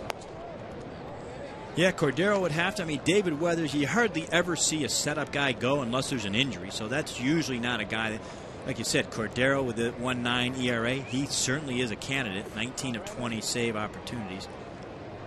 You know, second base, when you talk about Brandon Phillips, you know, Orlando Hudson goes in there with Utley. Phillips, this one deep to left center field. Parra is there for the second out of the inning. That's an interesting name that you mentioned with Orlando Hudson, because second base is wide open in the National League after Utley. But Orlando Hudson, member of that Arizona Diamondbacks team, and they had a decision to make this year. Hudson goes to L.A. They decided to sign Felipe Lopez. Very interesting how that turned things around for them. Hudson, normally a quality person in the clubhouse. Not that Felipe Lopez is not, but Hudson is one of those guys that has been a catalyst for the Dodgers. 3 reasons why he left Arizona. One, there was, and why he was so late to sign. There was one is concern about his wrist. Second one was he was a Type A free agent. The Diamondbacks offered him arbitration, so most teams did not want to give up a first-round draft pick. And apparently, and third, most importantly, the rumors were he was looking for a 5-year deal in the $50 million range. He obviously got far less than that. Best of luck. Yeah, he got a 1-year deal for about $3.5 million plus incentives that would get him to $8 million. So it was in the million range. A little off. A little bit of. It's Johnny Gomes. 1 for 3 with a double and a run scored. The only run scored of the day for Cincinnati, and Doug Davis has him swinging and missing for his 5th strikeout of the ballgame. So Doug Davis has now retired 7 straight, and he's gone 7 strong. After 7, D-backs 2, Cincinnati 1. We're back after this on MLB.tv.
The day is over for Aaron Harang, but an impressive 7 innings of 4-hit baseball.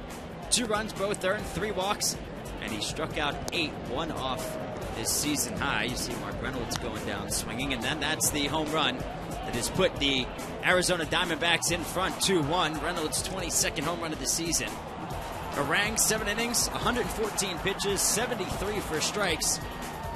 As he hands things over to Nick Massett.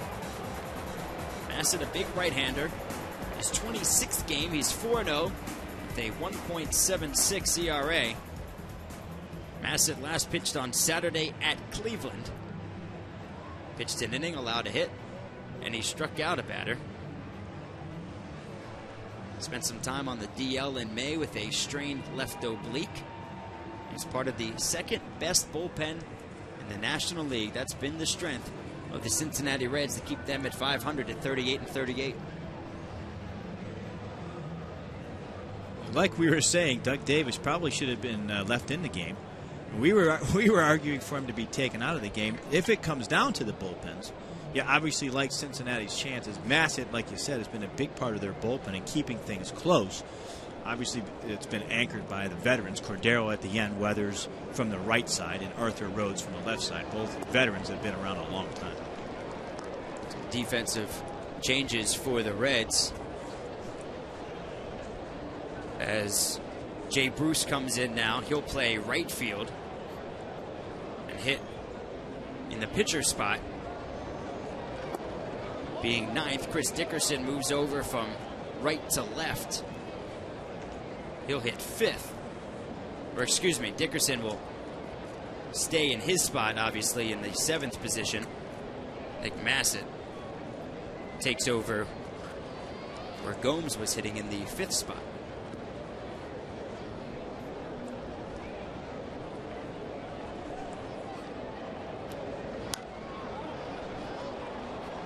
First batter that Massett faces is Stephen Drew, and 1-1 pitch is lifted over to third. Hairston Jr.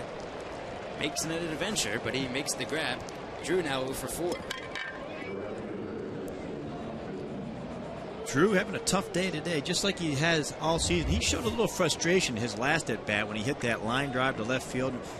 Gomes made a nice sliding catch out there. This one he pops up, just getting underneath it. Pops it out to Hairston at third base. Drew now 1 for 16 in this series. Or just check that, 1 for 16 against Cincinnati this season. He's 0 for 12 in this series. Justin Upton also taking an 0 for in this series. He's 0 for 8. He's 0 for 3 today.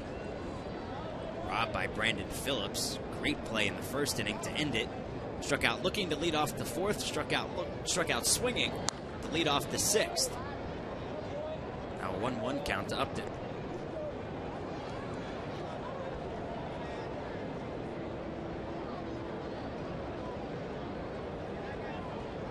Upton's swing looks a little long today, and I haven't seen him swing the bat in a little while, but he's been behind a couple of, I would say, marginal fastballs, not 95, 96. Massett looks like he throws a little harder than Harang.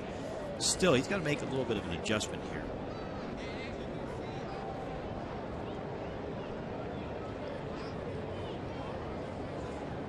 John Roush warming up for the Diamondbacks as Doug Davis goes 7 innings, and Upton taps one out in front of the mound, and it's fielded by Hannigan.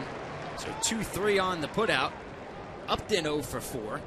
Brings Mark Reynolds to the plate. I don't know what he did in his last at bat.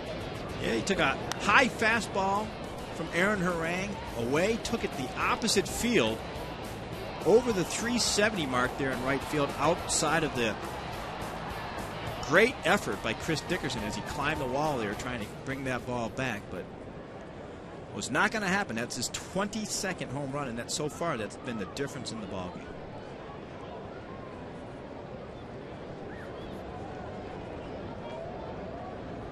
Here's Reynolds with 2 outs. Fastball misses inside. It's 1-0. It's a 2-1 lead for Arizona. Diamondbacks won the series opener 6-2 on Tuesday. Reds won Game 2 1-0. Behind 8 strikeouts from Johnny Cueto, and then impressive outing from the bullpen. Today, the Diamondbacks leading this ball game 2-1, looking for their first series win since mid-June. Massett coming in for relief for Aaron Harang has shown a really good heavy sinker. Two-seam fastball that he's throwing. He's tying up Mark Reynolds on a couple of those pitches. The first one was a ball inside, but that one he tied him up in. And goes with a slider away. That little sinker, the proverbial sinker slider pitcher. Love those sinker slider guys. There's a lot of them. Sinker slider.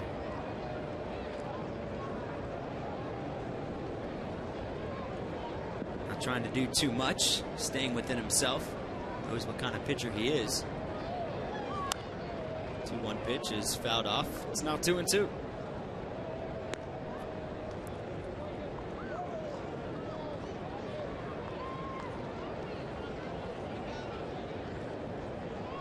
Arizona hasn't gotten a hit since Reynolds' home run in the 6th. Just one base runner since then. It was a walk to Alex Romero in the 7th. 2-2 pitch. In there for called third strike. So the first strikeout for Massett is the final out of the inning here in the top of the 8th. No runs, no hits, no errors, and nobody left. We move to the bottom of the 8th inning with Arizona clinging to a 2-1 lead here on MLB.tv.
Back in Cincinnati, bottom of the 8th inning. Arizona leads 2-1. Doug Davis went 7 innings, 7 hits, 1 run, 4 walks. He lived dangerously, got out of it with 5 strikeouts through a season-high 118 pitches. 74 for strikes as he retired the last 7 he faced. Starting with a strikeout of Paul Janisch to end the 5th inning and then shut the Reds down in order. The only 2 times in the ball game, but they came in a good time. Is that risk that A.J. Hinch threw out there, it paid off with letting Doug Davis bat in the 7th inning. Hands things over to John Roush, a 6'11", 290-pound right-hander, 30 years of age. Roush last pitched in the opener of this series. Faced 2 batters, got 2 outs. Roush is a guy that was a closer last season for the Nationals. Ended up kind of getting closer by default there. They didn't have anybody else. He had 17 saves and 22 opportunities. Got traded to the Diamondbacks right around the trade deadline for Emilio Bonifacio, who has since been traded to the Marlins. And he's come out here and done a nice job for them last year at the end of the season, and then struggled a little bit this year, part of that struggle in that bullpen. He's now been sent to more of a setup role than he was a closer's role. He has 2 saves this year. 1-1 count to Ryan Hannigan. Hannigan's been on base all 3 times he's been up today. He walked in the 2nd, a bunt single in the 4th. Played a big part in getting that run home in the 4th inning. And he singled, was stranded on 2nd in the 5th. 2-1 count from the big right-hander, John Roush. You know, no, you did talk about, and we do have to give credit to A.J. Hinch for showing confidence in Doug Davis. Very easily could have taken him out after 6. As Davis struggled through those middle innings in the 4th inning and the 5th inning, leaving the bases loaded, you had to wonder if he had what he had left in that 6th. After getting 1, 2, 3 inning, he sent him back out for the 7th, and did. Hopefully for him, it's going to pay off. Got to be thinking, does A.J. Hinch at this point, what do we do to get out Ryan Hannigan? Hannigan making the most of his playing time, the backup catcher from Cincinnati. John Roush goes with the fastball, and it looked like it leaked back over the inner half of the plate. Yeah, Montero set up on the outside part, leaks over more towards the middle in. Hannigan takes the ball the other way. Hannigan, as we said this earlier in the broadcast, Hannigan is one of those guys who gets the opportunity today in the day game. Ramon Hernandez is primarily their catcher, but they're getting good production out of him offensively. You have to start to consider that he might get more playing time. Brings Chris Dickerson to the plate. Got a pinch runner now for Hannigan. It's Danny Richard.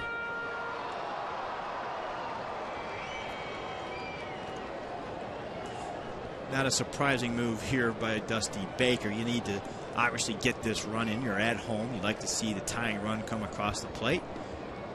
Potential bunting situation. And instead, the wild pitch. So no need to even bunt. You can pull the sacrifice off.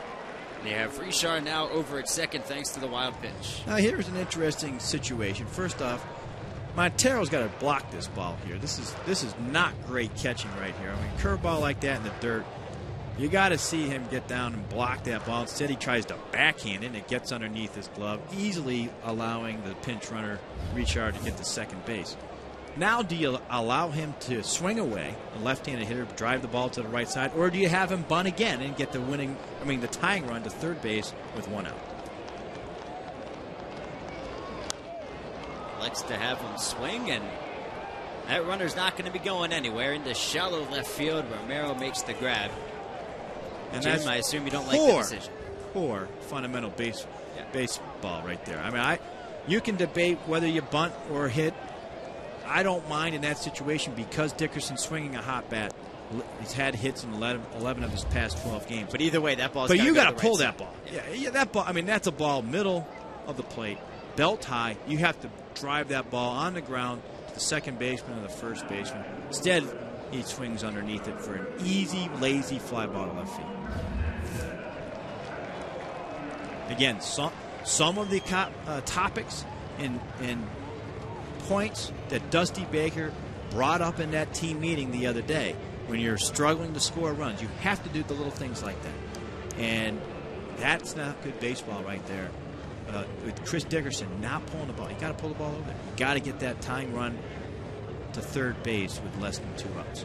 So now your pinch hitter is going to be Ramon Hernandez for Giannis.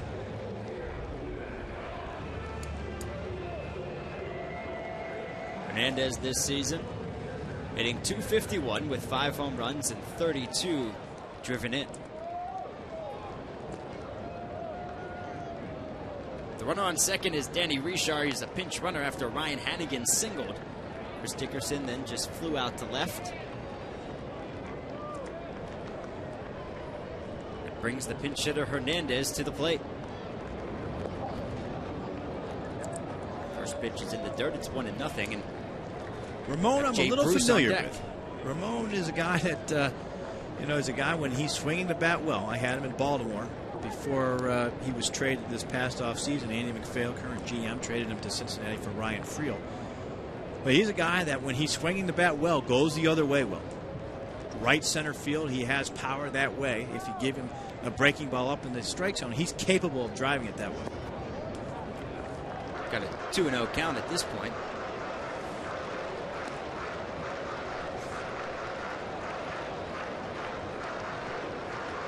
The tying run is on second base in the form of Danny Richard. The go-ahead run is at the plate with Ramon Hernandez. He's facing a 2-0 count. His Reds trail 2-1 with 1 out here in the bottom of the 8th inning.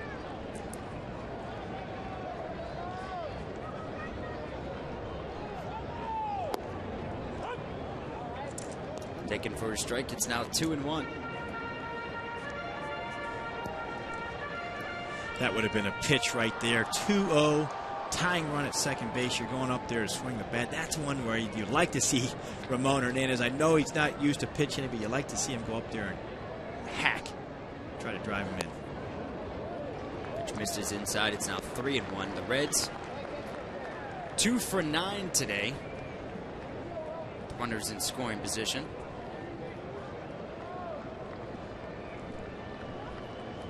They've left 10 on base, including the bases loaded in the 4th and the 5th. Swinging a well-hit ball into left field. That'll be a base hit. Richard will be held at third as Romero gets it in quickly. And Hernandez brings the go-ahead run to first base with a pinch hit single with 1 out here in the bottom of the 8th. Nice piece of hitting here by Ramon Hernandez. Takes a fastball that was headed for the outside part. Again, leaked over the middle part of the plate. Being aggressive there, I would have liked to seen that approach at 2-0, but he is aggressive on that fastball on 3-1. Nice job by the left fielder charging the ball and getting it into the cutoff man to keep the runner at third base now. Obviously, the tying run now at third base and the go-ahead run at first. And here's Jay Bruce, who came in as part of the double switch, and John Roush, his day is over. We'll be back after the pitching change. 2-1 Arizona here in the bottom of the 8th inning from Cincinnati.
So a pitching change here in the bottom of the 8th inning. Their John Roush came on in the top of the 8th. Allowed the leadoff single to Ryan Hannigan. Got Chris Dickerson to fly out to left after a wild pitch. Advanced the runner to second, and then pinch hitter Ramon Hernandez has put runners on the corners with 1 out here in the 8th. And their new pitcher is Scott Schoenweiss. Schoenweiss, a 35-year-old lefty. Last pitched in the opener of this series. Faced 1 batter and allowed a hit. He's facing a lefty in Jay Bruce. Bruce 2 for 19 against Arizona this season. 188 versus left-handers. 1 home run. Not an easy spot for him right now coming off the bench. He was in for defensive replacement last inning. It's a big at-bat for him. It's an important, obviously, spot for him. You like to see him pull through. He's not having a typical Jay Bruce year that you have in terms of batting average. The expectation's high on this kid. But 18 home runs, 40 RBI is not a bad first half. The 1-1 from Schoenweiss misses low and away. It's 2-1. Schoenweiss appearing in game number 27. No wins, no losses. A 4.26 ERA. Worked 12 2/3 innings, 14 hits, 7 runs, 6 earned, 3 home runs, 6 walks, 7 strikeouts.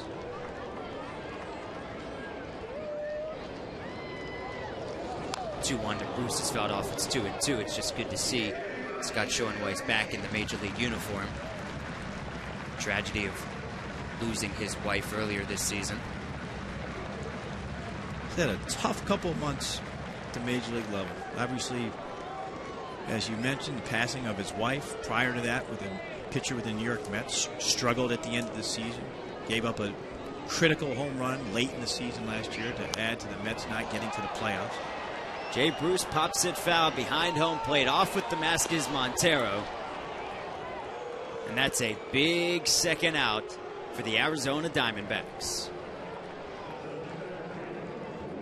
Tough at bat here for Jay Bruce, facing a lefty. It's not a strength of his right now. You expect that as he matures as a major league hitter, he'll get better facing lefties. Schoenweiss is a veteran, and he just picked him apart here.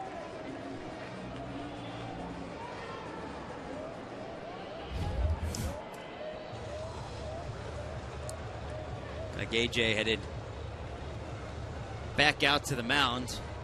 The right-hander Willie Tavares due up next, and Scott Schoenweiss has done his job. We'll be back after the pitching change. Arizona leading 2-1 with 2 outs in the bottom of the 8th inning.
So it's the third pitcher of the 8th inning for the Arizona Diamondbacks. It started with John Roush, handing over to Scott Schoenweiss. He does his job.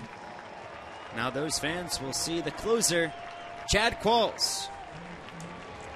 30-year-old making his 31st appearance of the season, 1-1, a 4.11 ERA, 13 saves and 16 opportunities.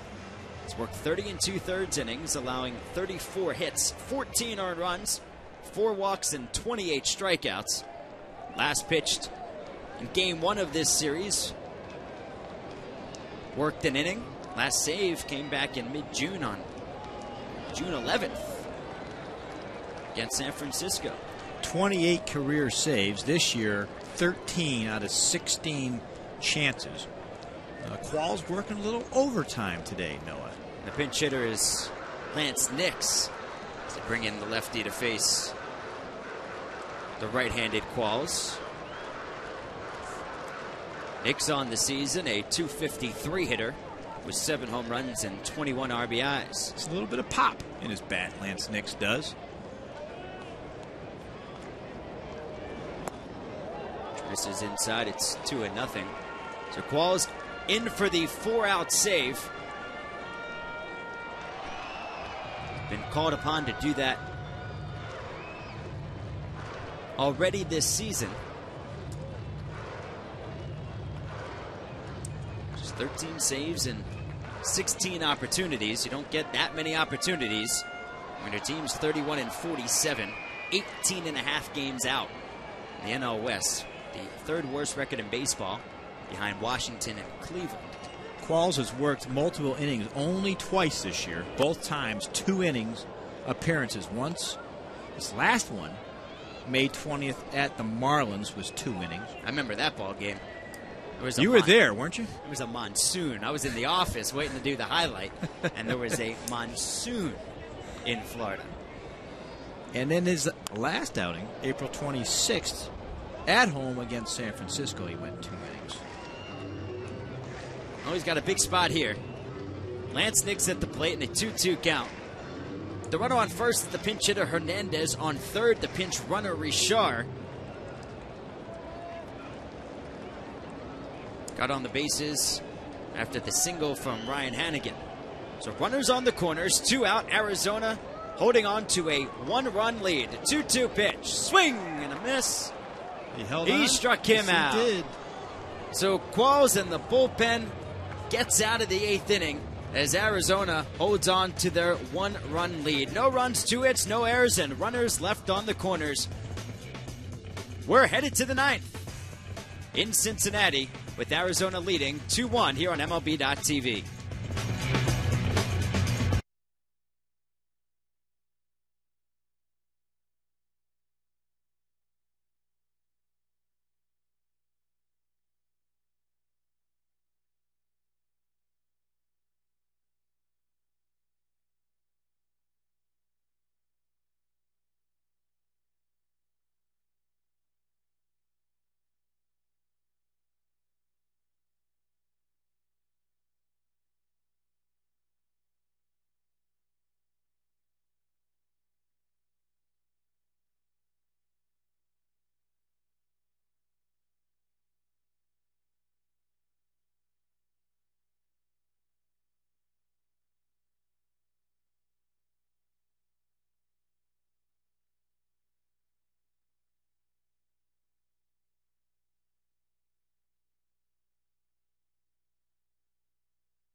We're back in Cincinnati as the Diamondbacks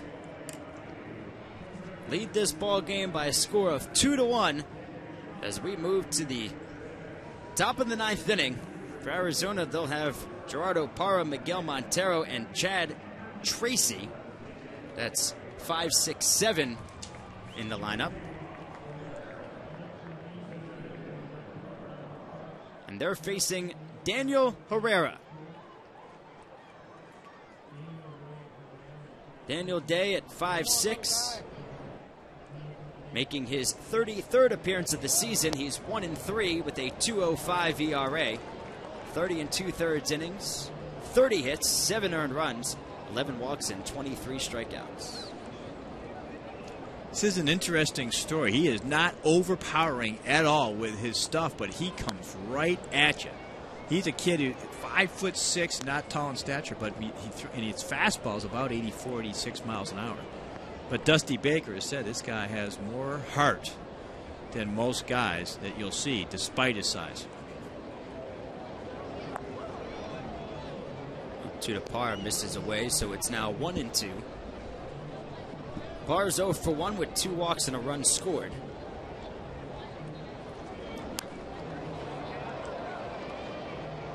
It's a fly ball to right, going back to the wall. Jay Bruce, that ball carried at the last moment, and Bruce makes the grab for out number 1. So the defensive changes. Jerry Hairston goes from third over to short. Danny Richard remains in the game, as he came in as the pinch runner for Ryan Hannigan. He'll play third. Chris Dickerson has now played all positions in the outfield today. He's now in center field. Lance Nix is in left field, and Ramon Hernandez is the catcher. So the only two positions remaining from the beginning of the ball game are Brandon Phillips over at second and Joey Votto over at first. So to reset this outfield for you, Nix is in left, Dickerson in center, Bruce in right, Richard in the infield at third, Hairston at short, Phillips and Votto on the right side, Daniel De Herrera, the pitcher, and Hernandez doing the catching. Nice job keeping track of that one. I feel like I'm doing the Little League World Series. Oh, and Miguel Montero's at the plate. Do we have a shot of the scorecard in the dugout? That has got to be a mess. Dusty Baker's score sheet. But if anyone can handle it, it's Dusty. He's seen every single situation known to man as manager. 2,400 games. There it is. Nice job, boys. 16 years in the bigs as a manager. Giants, Cubs, and Reds. Not color-coded, though. I'm a little surprised that Dusty doesn't have the 5 different highlighters going.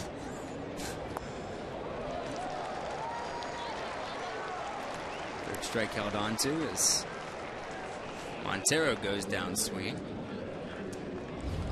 It's now 10 strikeouts. Herrera looks good so far. Left-hander. Little slider there, down out of the strike zone. Gets Montero to swing at it. Nice job pitching. A little lefty. You know, if he's a right-hander, it's hard getting out at 86-mile-an-hour fastball. But left-handers, for some reason, they have a long shelf life. They have a degree of success that righties will never have. Can always have a job as a lefty, especially when you got that screwball that Herrera has. Fastball in there for a strike. It's 1-1. Herrera last pitched on Sunday. It's been a while. Pitching at Cleveland. Swing and a miss. It's now 1-2. Changing speeds there. He threw 2 innings, struck out 3, allowed just 1 hit. Hasn't allowed a run in his last 3 outings, spanning 3 innings. Here's the 1-2 to Tracy. Swinging a slow roller to the right side. Brandon Phillips is there, makes the play over to first for out number 3. So the side retired in order in the top of the 9th. No runs, no hits, no errors, and nobody left. Last chance for the home team. Reds coming to bat in the bottom of the 9th, trailing 2-1.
Bottom of the 9th, the rally caps are on as the home team Cincinnati Reds trailed this ball game by a score of 2-1. So far, the big hit for Arizona, a 6th-inning solo home run, number 22 for Mark Reynolds. The Diamondbacks lead this ball game 2-1. Chad Qualls got the final out of the 8th inning. As he struck out the pinch hitter Lance Nix. Kind of like that. That's a worn-out rally hat. I like that rally cap. You think that would be Arizona?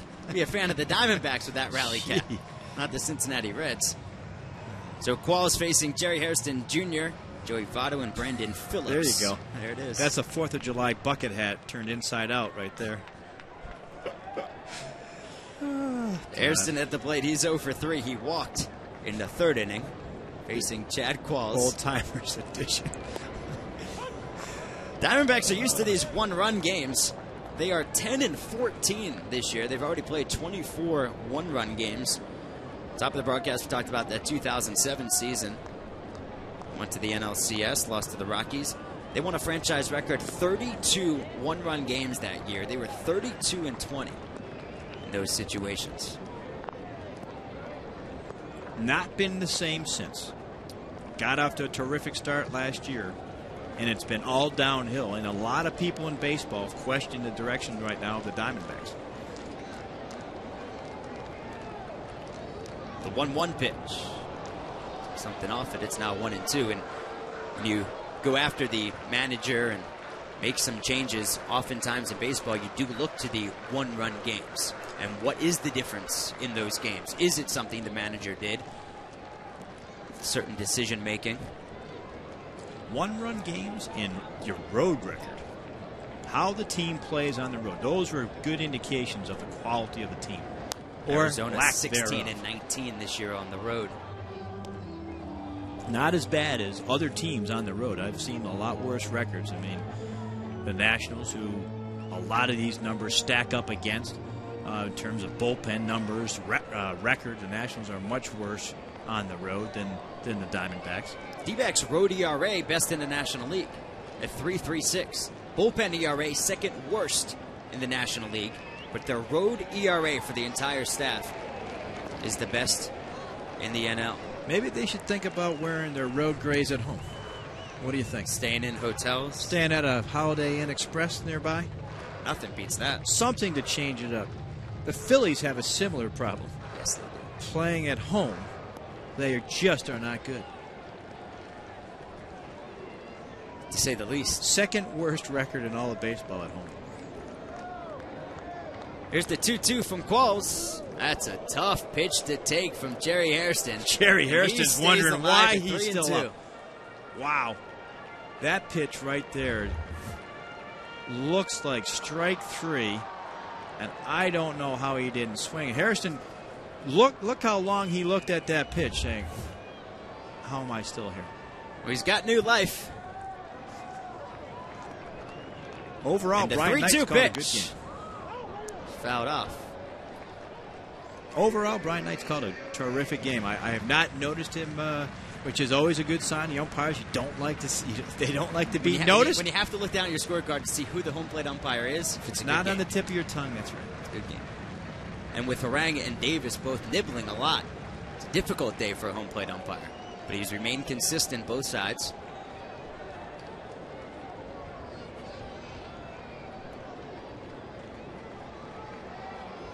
Ball's working from the stretch. The 3-2 pitch. Swinging a rope into left field for a base hit. So the Reds have the leadoff runner on board, the tying run here in the bottom of the ninth inning.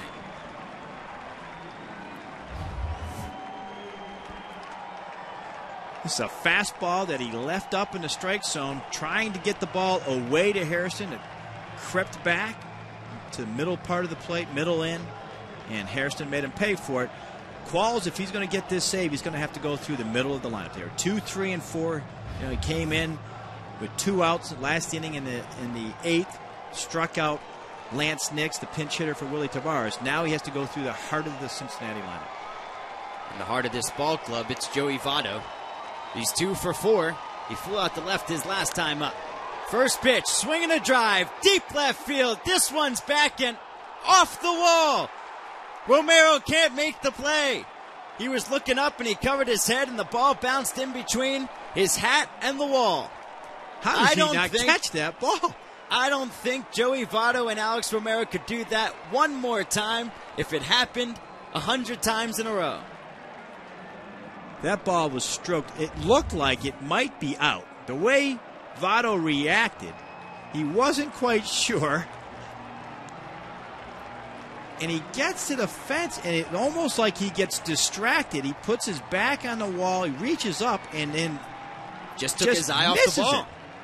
But if Hairston is running on this play, not thinking that it's out, one, he might have even been able to score from first. At very least, he's on third, and a sac fly ties this ball game. On a ball that deep, he has to make sure the left fielder doesn't catch it. Once he sees he doesn't catch it, I mean, he has to be to second base. At least, once he sees he can't catch it, he should be on third base right now. It's being ruled a single at the moment. He just missed the ball. It looks like he took his eye off the ball in that play. It's not like it's a abnormally sunny day out. He had his sunglasses on. Brandon Phillips at the plate. The winning run is on second base. Phillips is 1 for 4. Votto on first, Hairston on second. Fastball misses inside, it's 1-1. What a wild play.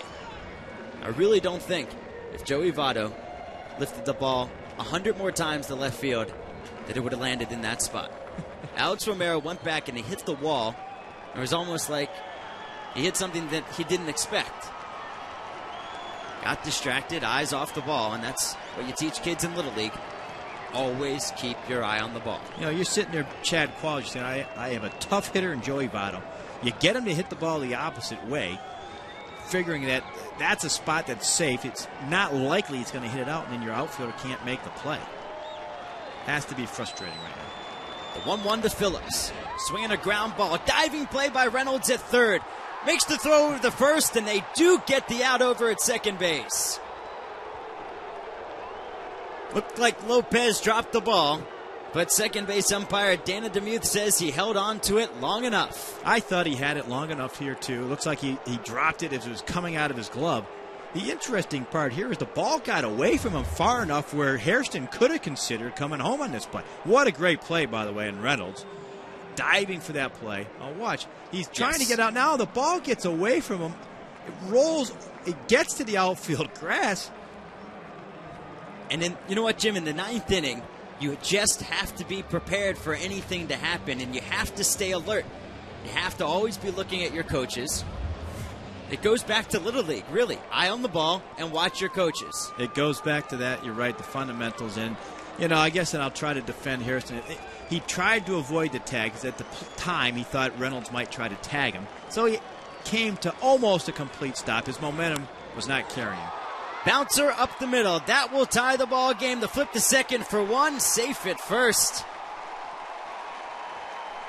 As the Reds have tied up this ball game at 2 apiece on the fielder's choice from Drew Sutton. I'll tell you, nice play at second base. Of course, he lines his should have been a single up the middle. It goes off of Qualls' foot.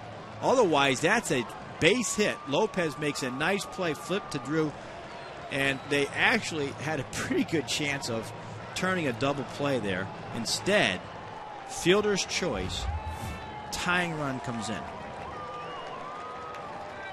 That's a fielder's choice RBI for Drew Sutton, just called up from the minors.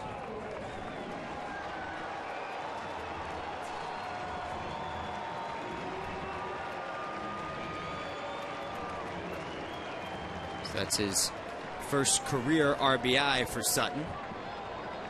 And here's Micah Owings. Pinch hitter replacing Danny Richard. And this is more than a secret weapon. This is not your typical pitcher coming to the plate. This guy has always been a good hitter. He was a position player in college. Game-winning home run. I believe it was opposite field game-winning home run. But he has shown that kind of power in the past. He has the ability to drive the ball into the gap. But not this time as he bounces over to third. Good hustle over at first base. But the play is made just in time. 5-3 to end the inning. We're going to extras as the Reds tie it up in the 9th off of Chad Qualls. A run on 2 hits, no errors, and they leave 1 on base. Extra inning baseball in Cincinnati on MLB.tv.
So we're in the 10th inning after Cincinnati ties the ball game in the 9th off the Diamondbacks closer Chad Qualls.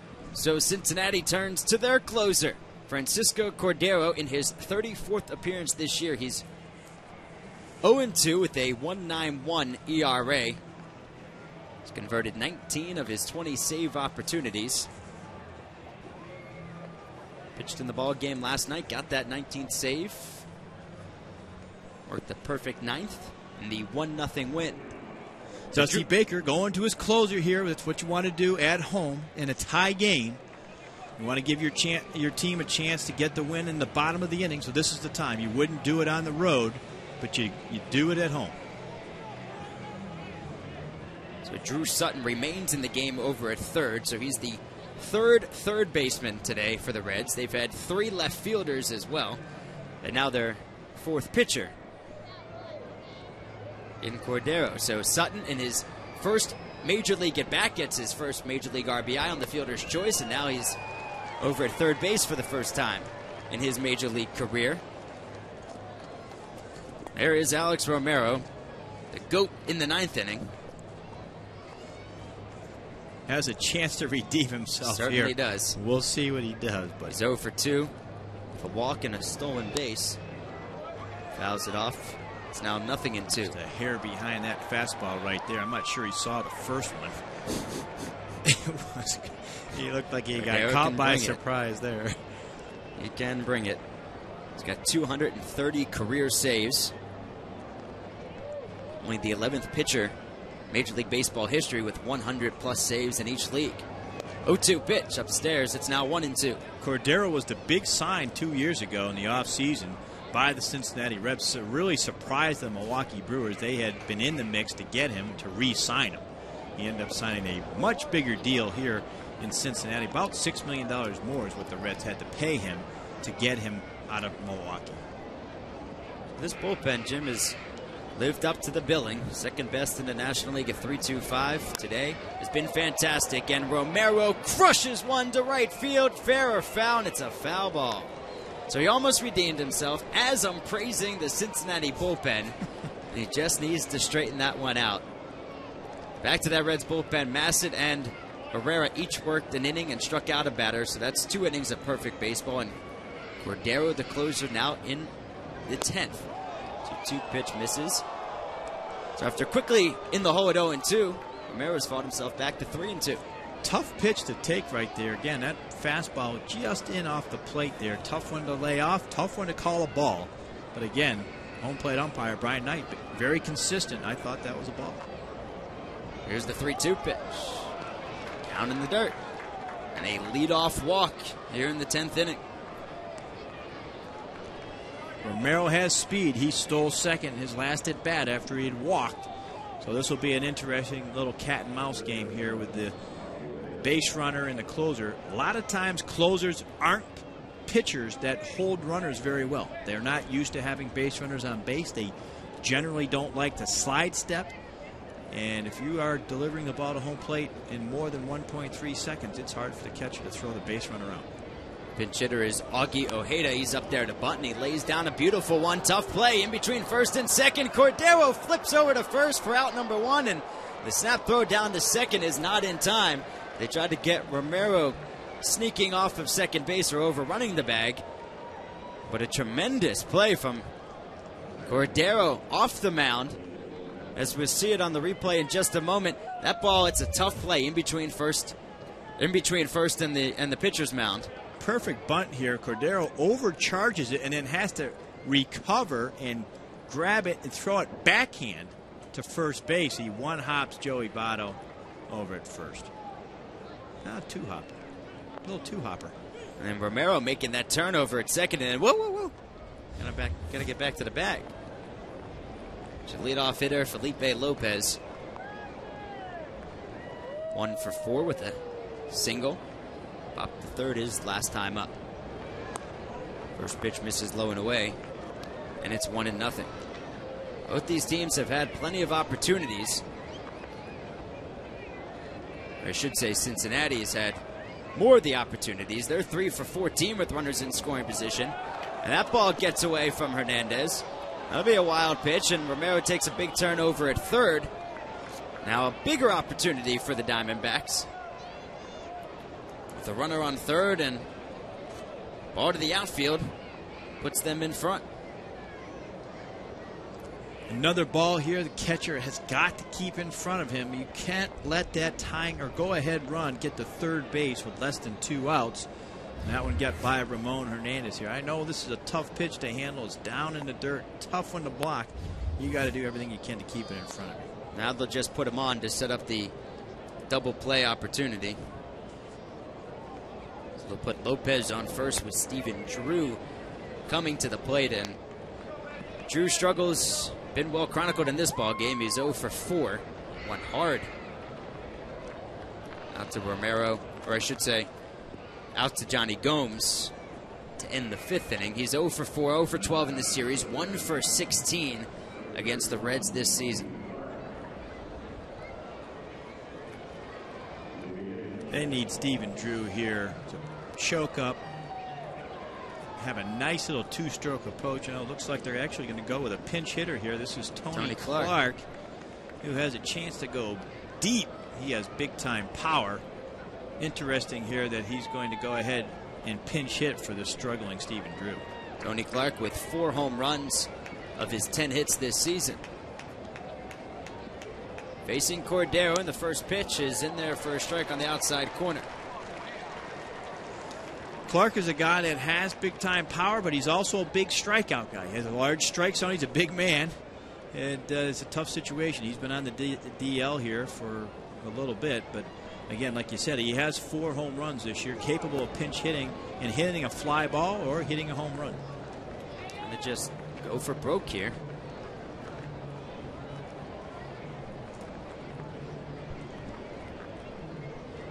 Cordero looks in for his sign. With runners on the corners, 1 out in a 2-2 ball game, top of the 10th inning on getaway day. The finale, the rubber match between the Reds and the Diamondbacks.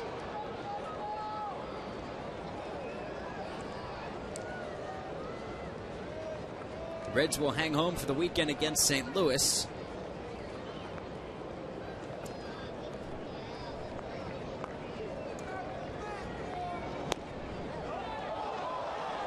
Just missing with the 2-1. It's now 3-2.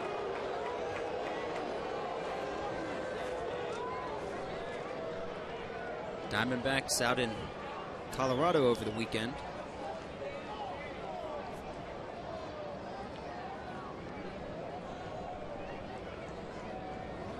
The 3-1 pitch.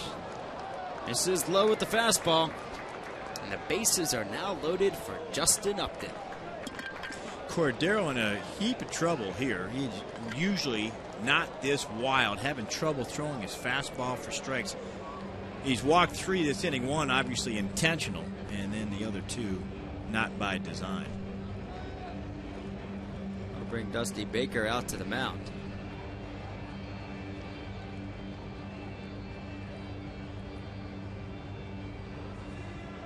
Darrow got the 1-inning save in the 1-0 win last night.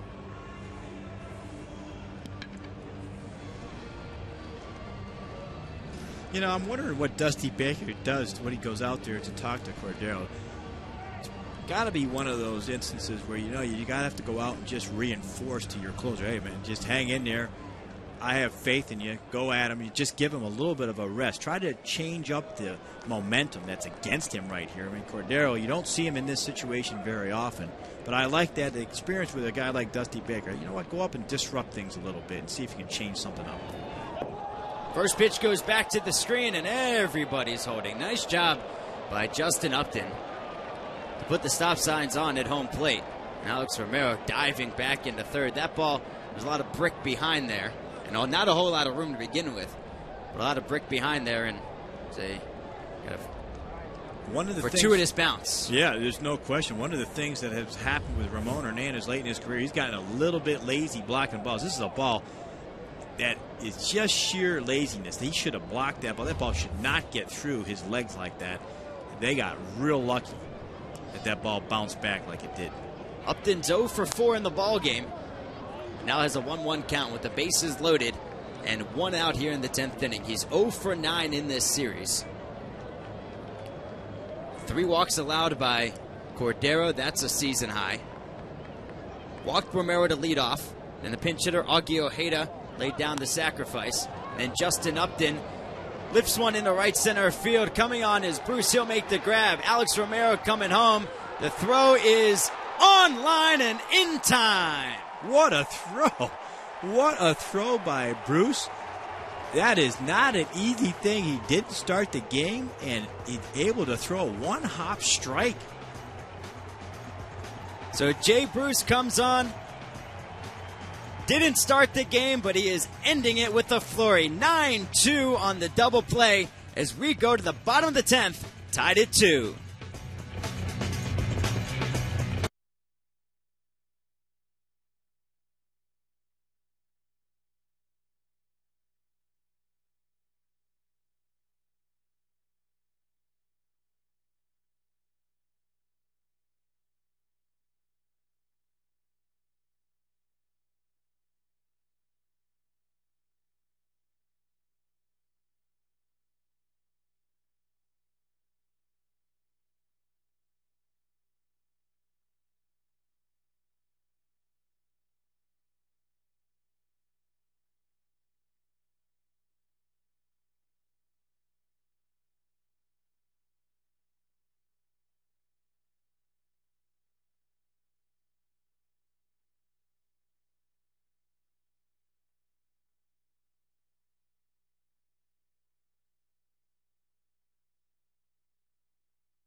So there is Clay Zavada.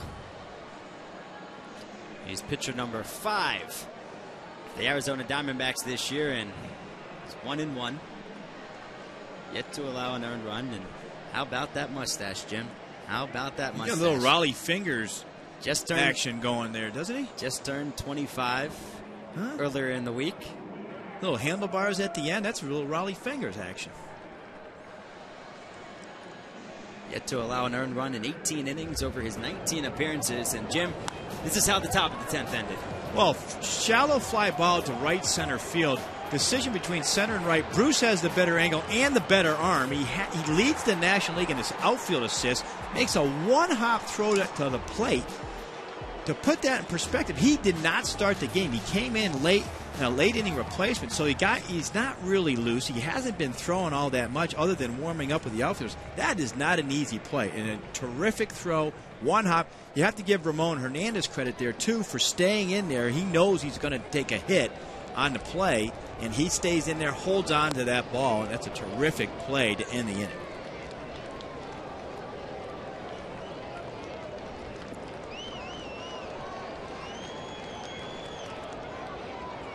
Chris Dickerson to lead off the bottom of the 10th inning. He goes back up the middle for a base hit.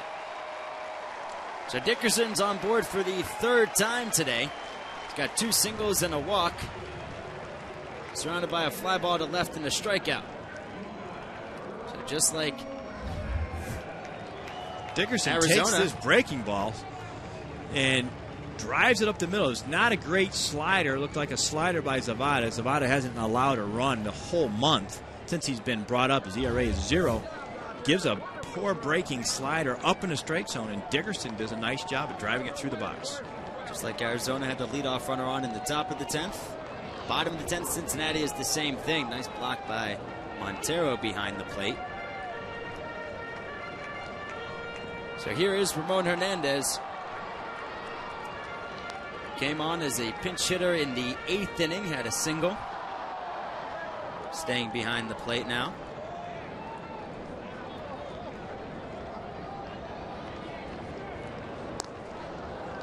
Aki Ojeda has stayed in this ball game to play shortstop, with Stephen Drew being pinch hit for by Tony Clark.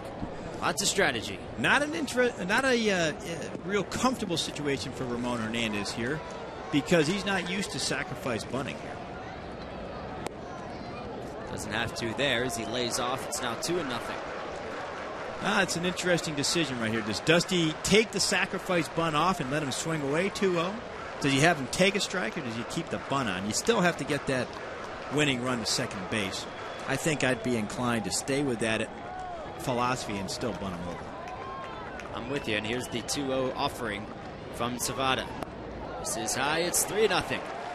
So the rookie's making Hernandez's job pretty easy at the plate. He's showing bunt. When you show bunt, just you have to just allow the hitter to make contact. Just throw fastballs down the middle. It's not easy to bunt a good fastball with something on it. To deaden it and soften it is very hard to do. Don't even think Hernandez will show here at 3-0, taking all the way. You know, he's had trouble throwing strikes. You might as well try to disrupt him now. Why change anything? I wouldn't bunt here, like you said. It's upstairs, so a 4-pitch walk. And the Cincinnati Reds have the winning run on second base. And who gets a chance, as it always happens, the guy the previous inning who makes a tremendous play now gets the opportunity to drive in the winning run in Jay Bruce. Jay Bruce thought he was having the day off, and then instead it becomes a very, very busy day for Bruce. And here it is yet again. This is really not a deep fly ball. If you look at it, Upton's got to get better wood in that situation. It's a medium range ball, still fairly deep. And Bruce has been terrific when it comes to outfield assists. That's a lost art these days, is the outfield assist. But Jay Bruce obviously works hard at it. That is not an easy throw to make, and he made it look easy. Did you see him make any of those plays in high school when you scouted them in I Texas? saw him walk 4 straight times. I don't think I saw him swing the bat. Must have not have known you were there. No. He would have swung the bat for you.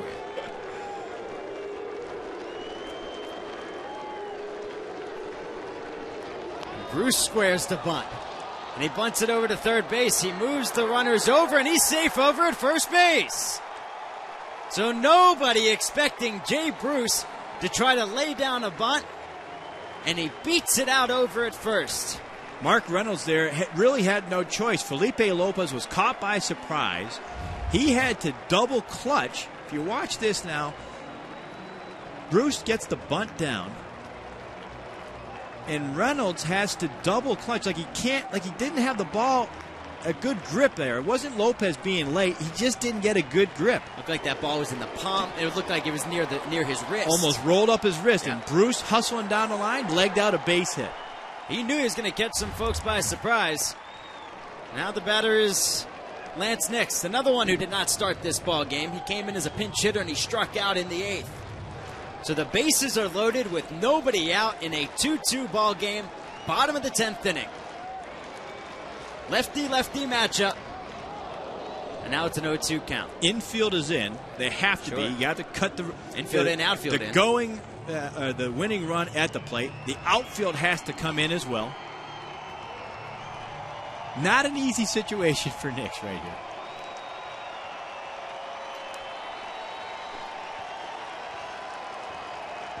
Bases loaded, nobody out, bottom of the 10th inning, winning run on third, the 0-2 pitch. Called, third strike on the outside corner. He got locked up right there. 0-2 fastball right down the middle. Boy, he got surprised right here. No, this is a pitch that he should hit. Montero sets up on the inside part of the plate. It goes right down the middle for strike 3. Brings Jerry Hairston to the plate. Been on board twice. He has singled. He has walked. He's 1 for 4 officially. And he scored the tying run in the 9th inning. The Cincinnati Reds today have left the bases loaded twice in the ballgame. They are 4 for 16 with runners in scoring position. The first pitch to Hairston. This is low for a ball. It's 1-0. I had, prior to this inning, 14 runners left on base. If I'm keeping track properly. Which I'm sure you are.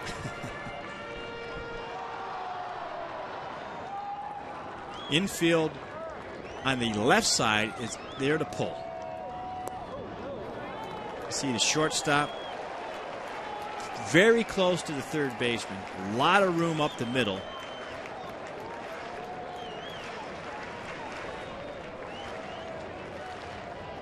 Hairston is a pull hitter, so that hence why they're positioned that way. But an awful lot of room up the middle for him to hit the ball. Cincinnati trying to get over the 500 mark as Hairston takes a strike at the knees. It's now 2-1. Joey Votto waits on deck. Dickerson led off with a single. Hernandez walked. The bunt single from Jay Bruce. The strikeout from Lance Nix. Here's the 2-1. Swung on and fouled back. It's now 2-2. Zavada's done a nice job after going behind, getting behind 2-0, has come back to go 2-2. If he can get Hairston, boy, this would be an interesting matchup with Joey Votto on deck, lefty on lefty. He has not allowed an earned run in 18 in the third innings this season. Here's the 2-2. Swung on and flown into shallow right field. Justin Upton makes the grab, and the runners will hold. So Nix couldn't get it done, and Hairston fails as well. A lot of groans on that play. You look at the end of that throw, and it is offline to the first base side of third base. It's not a great throw, but you can't have your potential winning run thrown out at the plate with your best hitter coming to the plate. You have to give him an opportunity in that situation. It just wasn't deep enough to send him. That hitter is Joey Votto. He's 3 for 5. The Reds have 13 hits. Arizona has 4, and we're tied at 2. Here is Votto. Swing and a punch down the left side. That one's going in for a base hit, and the Reds have won the ball game.